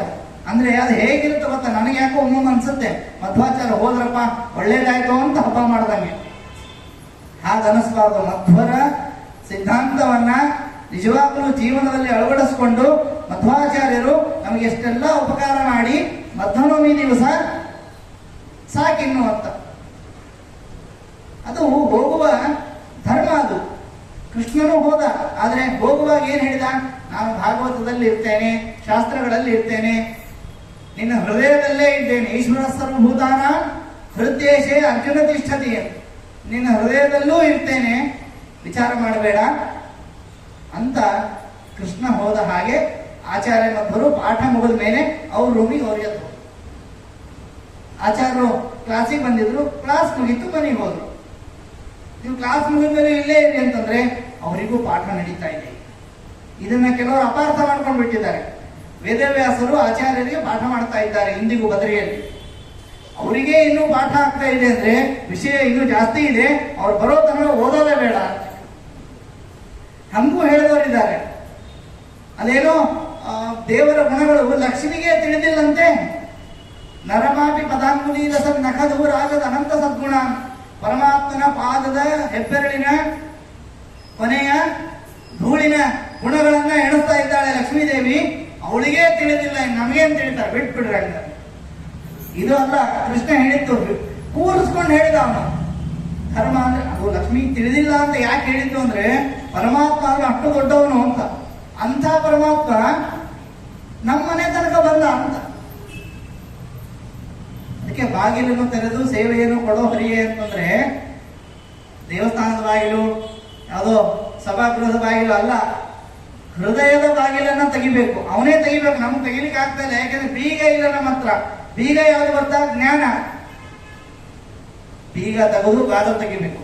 ತೆಗಿಲಿಕ್ಕೆ ನಮ್ಗೆ ಶಕ್ತಿ ಇಲ್ಲ, ಅದನ್ನು ನೀನೇ ಉದ್ಧಾರ ಮಾಡುವಂತ. ಯಾವಾಗ ನಾವು ಹೇಳ್ಬೇಕು, ನನ್ನ ಹಣೆಯ ಬರದಲ್ಲಿದ್ರೆ ಭಗವಂತ ಉದ್ಧಾರ ಮಾಡ್ತಾನೆ. ಅವನಂತಾನೆ ನೀನು ಹೇಳಿದ್ರೆ ನಾನು ಉದ್ಧಾರ ಮಾಡ್ತೀನಿ ಅಂತ. ಅದಕ್ಕೆ ಕರ್ಮವನ್ನು ಮಾಡುವಂತ ಹೇಳಿಕ್ ಬಂದ ಅವತಾರವೇ ಕೃಷ್ಣ ಅವತಾರ. ಅದಕ್ಕೆ ಅಲ್ಲಿಗೆ ಮುಗಿಸ್ಬಿಟ್ಟ ಅವನು. ಉಳಿದಿದ್ದ ಅವತಾರ ನಮಗೆ ಬುದ್ಧ ಆಗಲಿ ಕಲ್ಕೆ ಆಗಲಿ ನಮ್ಮ ಮನಸ್ಸಿಗೆ ಸಿಕ್ಕೋದಿಲ್ಲ. ಅವರು ಕೃಷ್ಣ ಅವತಾರ ನಮಗೆ ಒಂದು ರೀತಿಯಲ್ಲಿ ಕೊನೆಯದು. ಯಾಕೆಂದ್ರೆ ಅವನ ಅವತಾರಗಳಿಗೆ ಕಲ್ಕಿ ಕೊನೆ, ಆದರೆ ಕೃಷ್ಣ ತುಂಬಾ ಹತ್ತಿರ ಬಂದು ಹೇಳಿದ್ದು ನಮಗೆ. ಬರೀ 5,000 ವರ್ಷ ಹಿಂದೆ ಅಷ್ಟೇ, ಬಹಳ ವರ್ಷ ಏನಿಲ್ಲ, 5,000 ವರ್ಷ. ಸುಮಾರು ಒಂದು 100-150 ತಲೆಮಾರು ಹಿಂದೆ ಹೋದರೆ ಕೃಷ್ಣ ಸಿಗ್ತಾನೆ. ಅದು ಭಗವಂತನ ಕಾರುಣ್ಯ ಅಂತ ಹೇಳಿಕ್ಕೋಸ್ಕರ ಹಂಗೆ ಹೇಳಿದ್ದು. ಲಕ್ಷ್ಮಿಗೂ ಎಣಿಸ್ಲಿಕ್ಕೆ ಆಗೋದಿಲ್ಲ ಅಂತ. ನೀವು ಯಾಕೆ ಎಣಿಸ್ಬೇಕು ದೇವರ ಗುಣಗಳನ್ನ ಅಂತಂದ್ರೆ ಎಲ್ಲಾ ಗುಣಗಳನ್ನು ಎಣಿಸ್ಲಿಕ್ಕೆ ಆಗಲ್ಲ. ನಿಮ್ಗೆ ಯಾವ್ದು ಬೇಕೋ ಅದನ್ನ ಎಣಿಸಿ. ದೇವರೇ ನನಗೆ ಒಳ್ಳೆಯ, ದೇವರು ಕರುಣಾಶಾಲಿ ಅಂತಂದ್ರೆ ನಿಮಗೆ ಕರುಣೆ ಬರುತ್ತೆ. ದೇವರು ಮಹಾ ಮಹಿಮಾಶಾಲಿ ಅಂದ್ರೆ ನಿಮ್ಮಿಂದ ಒಂದು ಒಳ್ಳೇದಾಗುತ್ತೆ ಜಗತ್ತಿಗೆ. ದೇವರು ಅತ್ಯಂತ ಶ್ರೀಮಂತ, ವಿಶ್ವಸ್ಥಿತಿ ಪ್ರಳಯ ಸರ್ಗ ಮಹಾವಿಭೂತಿ ವೃತ್ತಿ ಪ್ರಕಾಶ ನಿಯಮ ವೃತ್ತಿಬಂಧ ಮೋಕ್ಷ ಯಸ್ಯ ಅವಾಂಗರವ ಮಾತ್ರದ ಊರ್ಜಿತಾಸ ಶ್ರೀ ಯತ್ಕಟಾಕ್ಷ ಬಲವತಿ ಅಜಿತಂ ನಮಾಮಿ. ಲಕ್ಷ್ಮೀದೇವಿಗೆ ನಮಸ್ಕಾರ ಮಾಡ್ತೀನಿ ಅಂತ ಆಚಾರ್ಯರು ಪ್ರತಿಜ್ಞೆ ಮಾಡಿ ಶ್ರೀ ಯತ್ಕಟಾಕ್ಷ ಬಲವತಿ ಅಜಿತಂ ನಮಾಮಿ ಅಂದ್ಬಿಟ್ರು. ಲಕ್ಷ್ಮೀದೇವಿಗೂ ಅನುಗ್ರಹ ಮಾಡಿರುವ ನಾರಾಯಣನಿಗೆ ನಮಸ್ಕಾರ. ಅಂದ್ರೆ ನಾವೆಲ್ಲ ಲಕ್ಷ್ಮಿಯಿಂದ ನಾರಾಯಣನಿಂದ ಅನುಗ್ರಹಿತರಾಗಿದ್ದೇವೆ. ಆ ಅನುಗ್ರಹ ನಮ್ಮ ಮೇಲೂ ಇರಲಿ. ಇದು ಇಷ್ಟು ಸರಳವಾಗಿ, ಏನು ಕಷ್ಟ ಇಲ್ಲ. ನಮ್ಮಲ್ಲಿ ಹಾಡುಗಬ್ಬಗಳು ನಿಜವಾಗ್ಲೂ ನಾವು ಮೊದಲು ಹಾಡಬೇಕಾದ ವಿಷಯ ಅಂತಂದ್ರೆ ಆಚಾರ್ಯರ ದ್ವಾದಶ ಸ್ತೋತ್ರಗಳು. ಅದನ್ನ ಹಾಡಿನ ರೂಪದಲ್ಲಿ ಈಗಲೂ ಯೂಟ್ಯೂಬ್ ಅಲ್ಲೆಲ್ಲ ಸಿಗುತ್ತೆ. ಹಾಡಿನ ರೂಪದಲ್ಲಿ ದೇವರ ಮುಂದೆ ಅದನ್ನ ಹಾಡಿ ಉಳಿದ ಕನ್ನಡ ಪದ್ಯಗಳನ್ನ ಹಾಡಬೇಕು. ಅದು ಸಂಸ್ಕೃತ, ಅದು ಪಂಡಿತರಿಗೆ ಮೀಸಲು.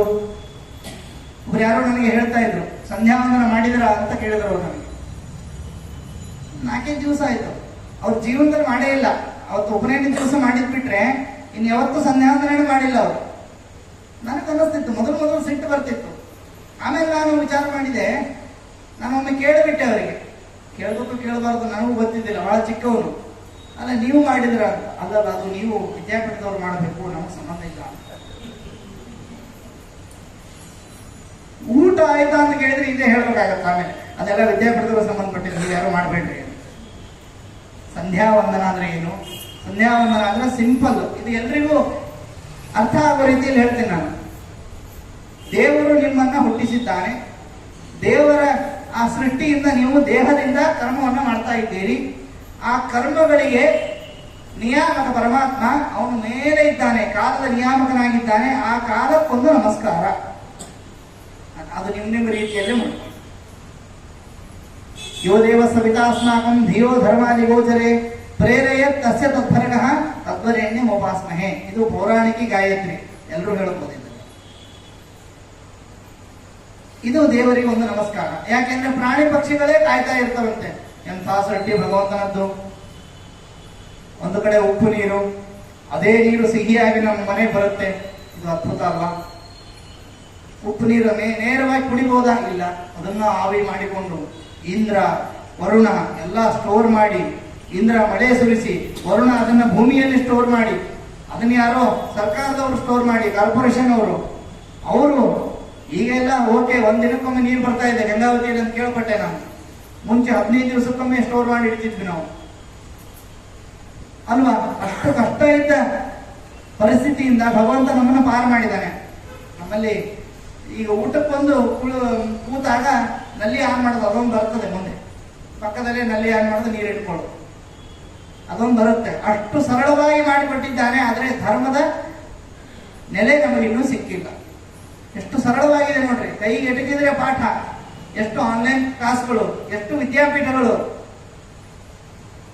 ಸಂಖ್ಯೆ ಹೆಚ್ಚಾಗ್ತಾ ಇದೆ. ಆದರೆ ವಿದ್ಯಾರ್ಥಿಗಳು ಮಾತ್ರ ಬೆಳೀತಾ ಇಲ್ಲ. ಅಧ್ಯಾಪಕರು, ಒಬ್ಬ ವಿದ್ಯಾರ್ಥಿಗೆ 5 ಜನ ಅಧ್ಯಾಪಕರಿದ್ದಾರೆ.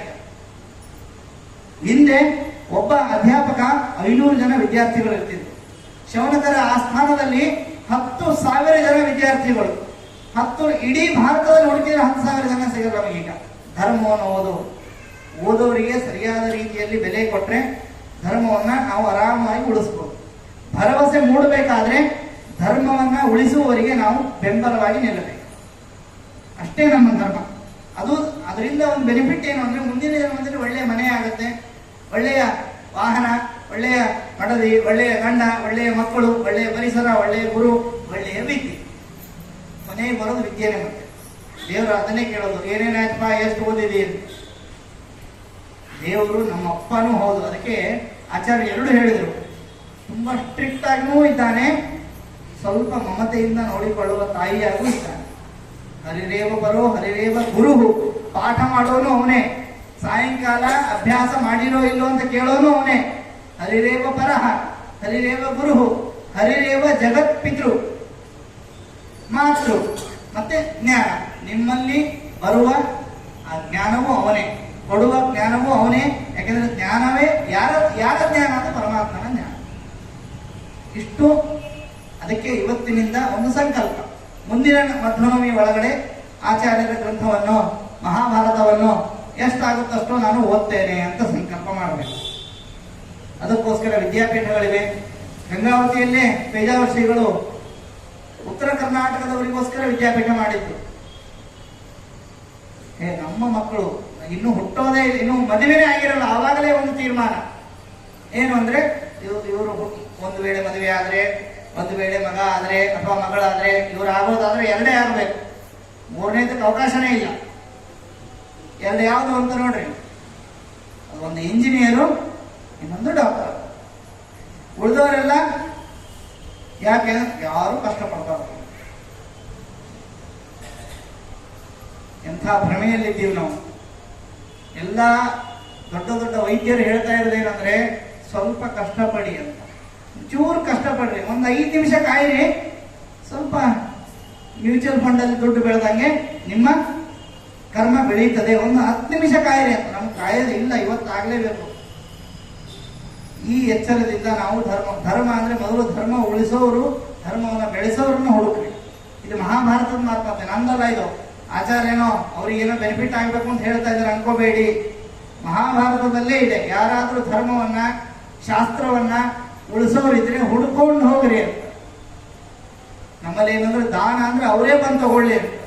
ಆಚಾರ್ಯ ನಮ್ಮ ಮನೆಗೆ ಬಂದ್ಬಿಡಿ, ದಾನ ಕೊಡ್ತೀವಿ, ಅಧಿಕ ಮಾಸದ ದಾನ. ಪಾಪ ಅವರು ಎಲ್ಲಿಂದನೋ ಆಟೋ ಹುಡ್ಕೊಂಡು, ಇವ್ರು ಕೊಡೋ 50 ರೂಪಾಯಿಗೆ ಅವ್ರು 60 ರೂಪಾಯಿ ಆಟೋ ಹಾಕೊಂಡು ಬಂದು, ಇದು ದಾನ ಅಲ್ಲ, ನೀವೇ ಹುಡ್ಕೊಂಡು ಹೋಗಬೇಕು. ಅದು ದಾನ, ಫಸ್ಟ್ ದಾನ. ಅದು ಯಾರಿಗೆ ಅಂದ್ರೆ ಮುಖ್ಯವಾಗಿ ಭಾರತದ ತತ್ವಜ್ಞಾನವನ್ನು ಉಳಿಸೋರಿಗೆ ಕೊಡ್ಬೇಕು. ಭಾರತದ ತತ್ವ ಅಂದ್ರೆ ಮಹಾಭಾರತನೇ. ಅದಕ್ಕೆ ಮಹಾಭಾರತ ಅಂತ ಹೆಸರದು. ರಾಮಾಯಣ, ವೇದಗಳು, ಉಪನಿಷತ್ತುಗಳು. ಎಲ್ಲರೂ ಬಂದು ಇಲ್ಲಿಂದ ಓದಿ ಹೋಗ್ತಾ ಇದ್ದಾರೆ, ನಾವು ಇಲ್ಲಿ ಪುಸ್ತಕಗಳನ್ನೇ ವ್ಯರ್ಥ ಮಾಡ್ತಾ ಇದ್ದೀವಿ. ದೇವರೊಂದು ಆ ಪುಸ್ತಕ ಇದ್ರೆ ಹಾಳು ಮಾಡ್ತೀರಿ ಅಂತ PDF ಅನ್ನು ಸೃಷ್ಟಿ ಮಾಡಿದವನು. ಆನ್ಲೈನ್ ನೋಡ್ರಿ, ಈ ಟ್ಯಾಬ್ ಅಲ್ಲಿ 18 ಪುರಾಣ ಇದೆ, ಮಹಾಭಾರತ ಇದೆ, ಆಚಾರ್ಯರ ಎಲ್ಲಾ ಗ್ರಂಥನೂ ಇದೆ, ಭಗವದ್ಗೀತೆ ಇದೆ, ಅರ್ಥ ಸಮೇತ ಇದೆ, ವಿಷ್ಣು ಸಹಸ್ರನಾಮ ಇದೆ, ಕೈಗೆಟುಕುವ ಪುಸ್ತಕ. ಅದಕ್ಕೆ ಎಲ್ಲಾ ಕಡೆ ತಗೊಂಡು ಹೋಗ್ತೀನಿ ನಾನು, ಮಾದರಿಯಾಗಿರ್ಲಿ ಅಂತ.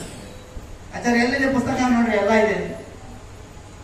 ಯಾಕೆಂದ್ರೆ ಇದು ನಾವು ಭಾರತೀಯರ ಮೊದಲನೇ ಹೆಜ್ಜೆ ಅಂತಂದ್ರೆ ಮಹಾಭಾರತ ರಾಮಾಯಣವನ್ನ ಉಳಿಸೋಣ.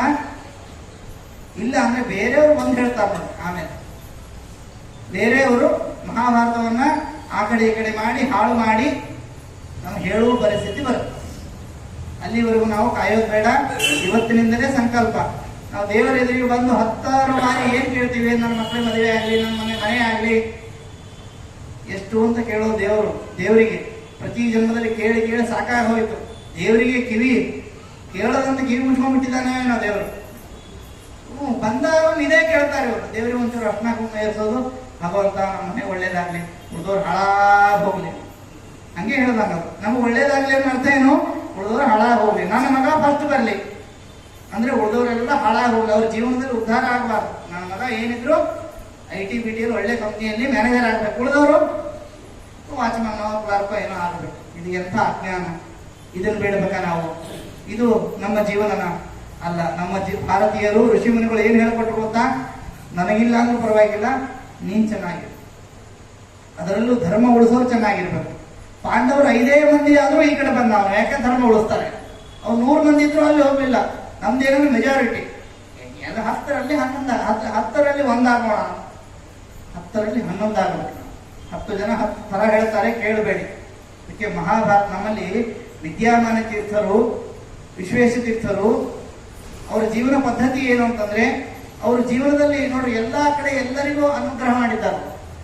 ಯಾವುದೇ ಜಾತಿ ಮತ ಪಂಥ ಅಂತಿಲ್ಲ. ಚಡಚಣ ಅಂತ ಊರಿದೆ ಬಿಜಾಪುರದಲ್ಲಿ, ನಮಗೆ ಗೊತ್ತಿಲ್ಲ, ನಾನು ಇನ್ನೂರಿಗೆ ಹೋಗಿಲ್ಲ ಚಡಚಣಕ್ಕೆ.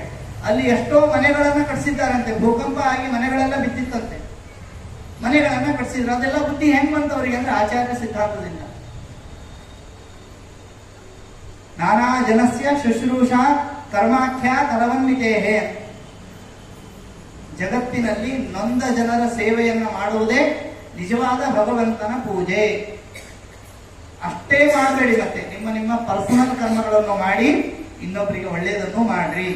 ಒಳ್ಳೇದಾಗ್ಲಿ ಅಂತ ನೀವು ಪ್ರಾರ್ಥನೆ ಮಾಡಿದ್ರೆ ಸಾಲೋದಿಲ್ಲ. ಒಬ್ಬ ತಲೆ ಸುತ್ತು ಬಂದು ನಿಮ್ಮ ಎದುರಿಗೆ ಯಾರಾದ್ರೂ ಬಿತ್ತಿದ್ರೆ ಭಗವಂತ ಅವನಿಗೆ ನೀರು ಕೊಡು ಅಂತಂದ್ರೆ ದೇವರು ಬಂದು ಮೊದಲು ಕಪಾಳ ಕೊಡ್ತಾನೆ, ನಿನಗೇನಾಗಿದೆ ದಾಡಿ ಅಂತ ಕೇಳ್ತಾನ. ಇಷ್ಟೇ. ಗೊತ್ತಾಯ್ತಲ್ಲ ಧರ್ಮ ಅಂದ್ರೆ ಏನು ಅಂತ? ನೀವು ಉಳಿಸ್ಲಿಕ್ಕೆ ಪ್ರಯತ್ನ ಮಾಡ್ರಿ. ನೀವು ಮೊದಲು ಅಧ್ಯಯನ ಮಾಡ್ಲಿಕ್ಕೆ ಪ್ರಯತ್ನ ಮಾಡ್ರಿ. ಮೊದಲನೇ ಕ್ವಶನ್ ಏನು ಗೊತ್ತಾ? ನಾವು ಓದ್ಲಿಕ್ಕೆ ಬರುತ್ತೋ ಇಲ್ಲೋ? ಕಣ್ಣಿದೆಯಾ? ಉಸಿರಾಡ್ತಿದ್ದೀರಾ?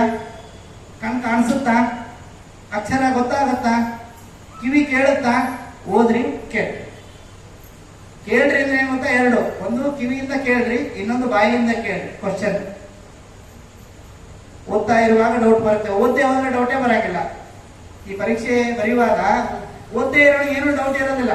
ಅವನು ಏನ್ ಮಾಡ್ತಾನೆ, ನೋಡ್ತಾನೆ, ಒಂದು 2 ಗಂಟೆ ಏನೋ ಅರ್ಥ ಆಗ್ತಾ ಇಲ್ಲ, ಕ್ವಶನ್ ಪೇಪರ್ ಇಳಿಸಿ ಬಂದ್ಬಿಡ್ತಾನೆ. ನಮ್ಮ ಜೀವನನೂ ಹಂಗೆ ಆಗಿದೆ, ಏನು ಆನ್ಸರೇ ಇಲ್ಲ, ಅವರಿಗೆ ಕ್ವಶನ್ ಪೇಪರೇ. ಈ ಎಚ್ಚರದಿಂದ ಧರ್ಮವನ್ನ ಸರಿಯಾಗಿ ಮಾಡ್ರಿ. ಈ ಸಿದ್ಧಾಂತವನ್ನ ಆಚಾರ್ಯರು ಸಾಮಾನ್ಯ ಜನರಿಗೆ ಏನ್ ಹೇಳಿದ್ರು, ಈ ಒಟ್ಟಾರೆ ಇಷ್ಟು ಮುಖ್ಯವಾಗಿ ವಿಷಯವನ್ನ ಹೇಳಿ ಕೊನೆಗೆ ಭಗವಂತನಿಗೆ ಶರಣಾಗ್ರಿ. ಯಾಕೆಂದ್ರೆ ಬೇರೆ ಆಪ್ಷನ್ ಇಲ್ಲ ನಮ್ಗೆ. ನಾವು ಎಂಥ ಯಾತ್ರೆಗೆ ಹೋಗ್ಲಿ, ಎಂಥ ಒಳ್ಳೆ ಊಟ ಮಾಡ್ಲಿ, ಒಳ್ಳೆ ಮದುವೆ ಕಾರ್ಯಕ್ರಮ ಎಲ್ಲೇ ಹೋಗ್ಲಿ, ಕೊನೆಗೆ ಏನು ಗೊತ್ತಾ? ಮನೆಗೆ ಯಾವಾಗ ಬರ್ತೀವಿ? ಮನೆಗೆ ಬಂದ ತಕ್ಷಣ ಬ್ಯಾಗ್ ಇಟ್ಟು ತಿರುಪತಿ ದರ್ಶನವನ್ನು ಬರೆದು ನಮ್ಮ ಭಾವನೆ ಹೆಂಗಿರುತ್ತೆ? ವರ್ಷಪ್ಪ ಅಂತೂ ಇಂತೂ ತಿರುಪತಿ ಮುಗಿಸಿದ್ವಿ, ಇನ್ನು ಮುಂದಿನ ವರ್ಷ ಬದರಿ ಯಾತ್ರೆ ಹೋಗುವಾಗ ಒಂದು ಸಂಕಲ್ಪ ಏನು ಗೊತ್ತಾ?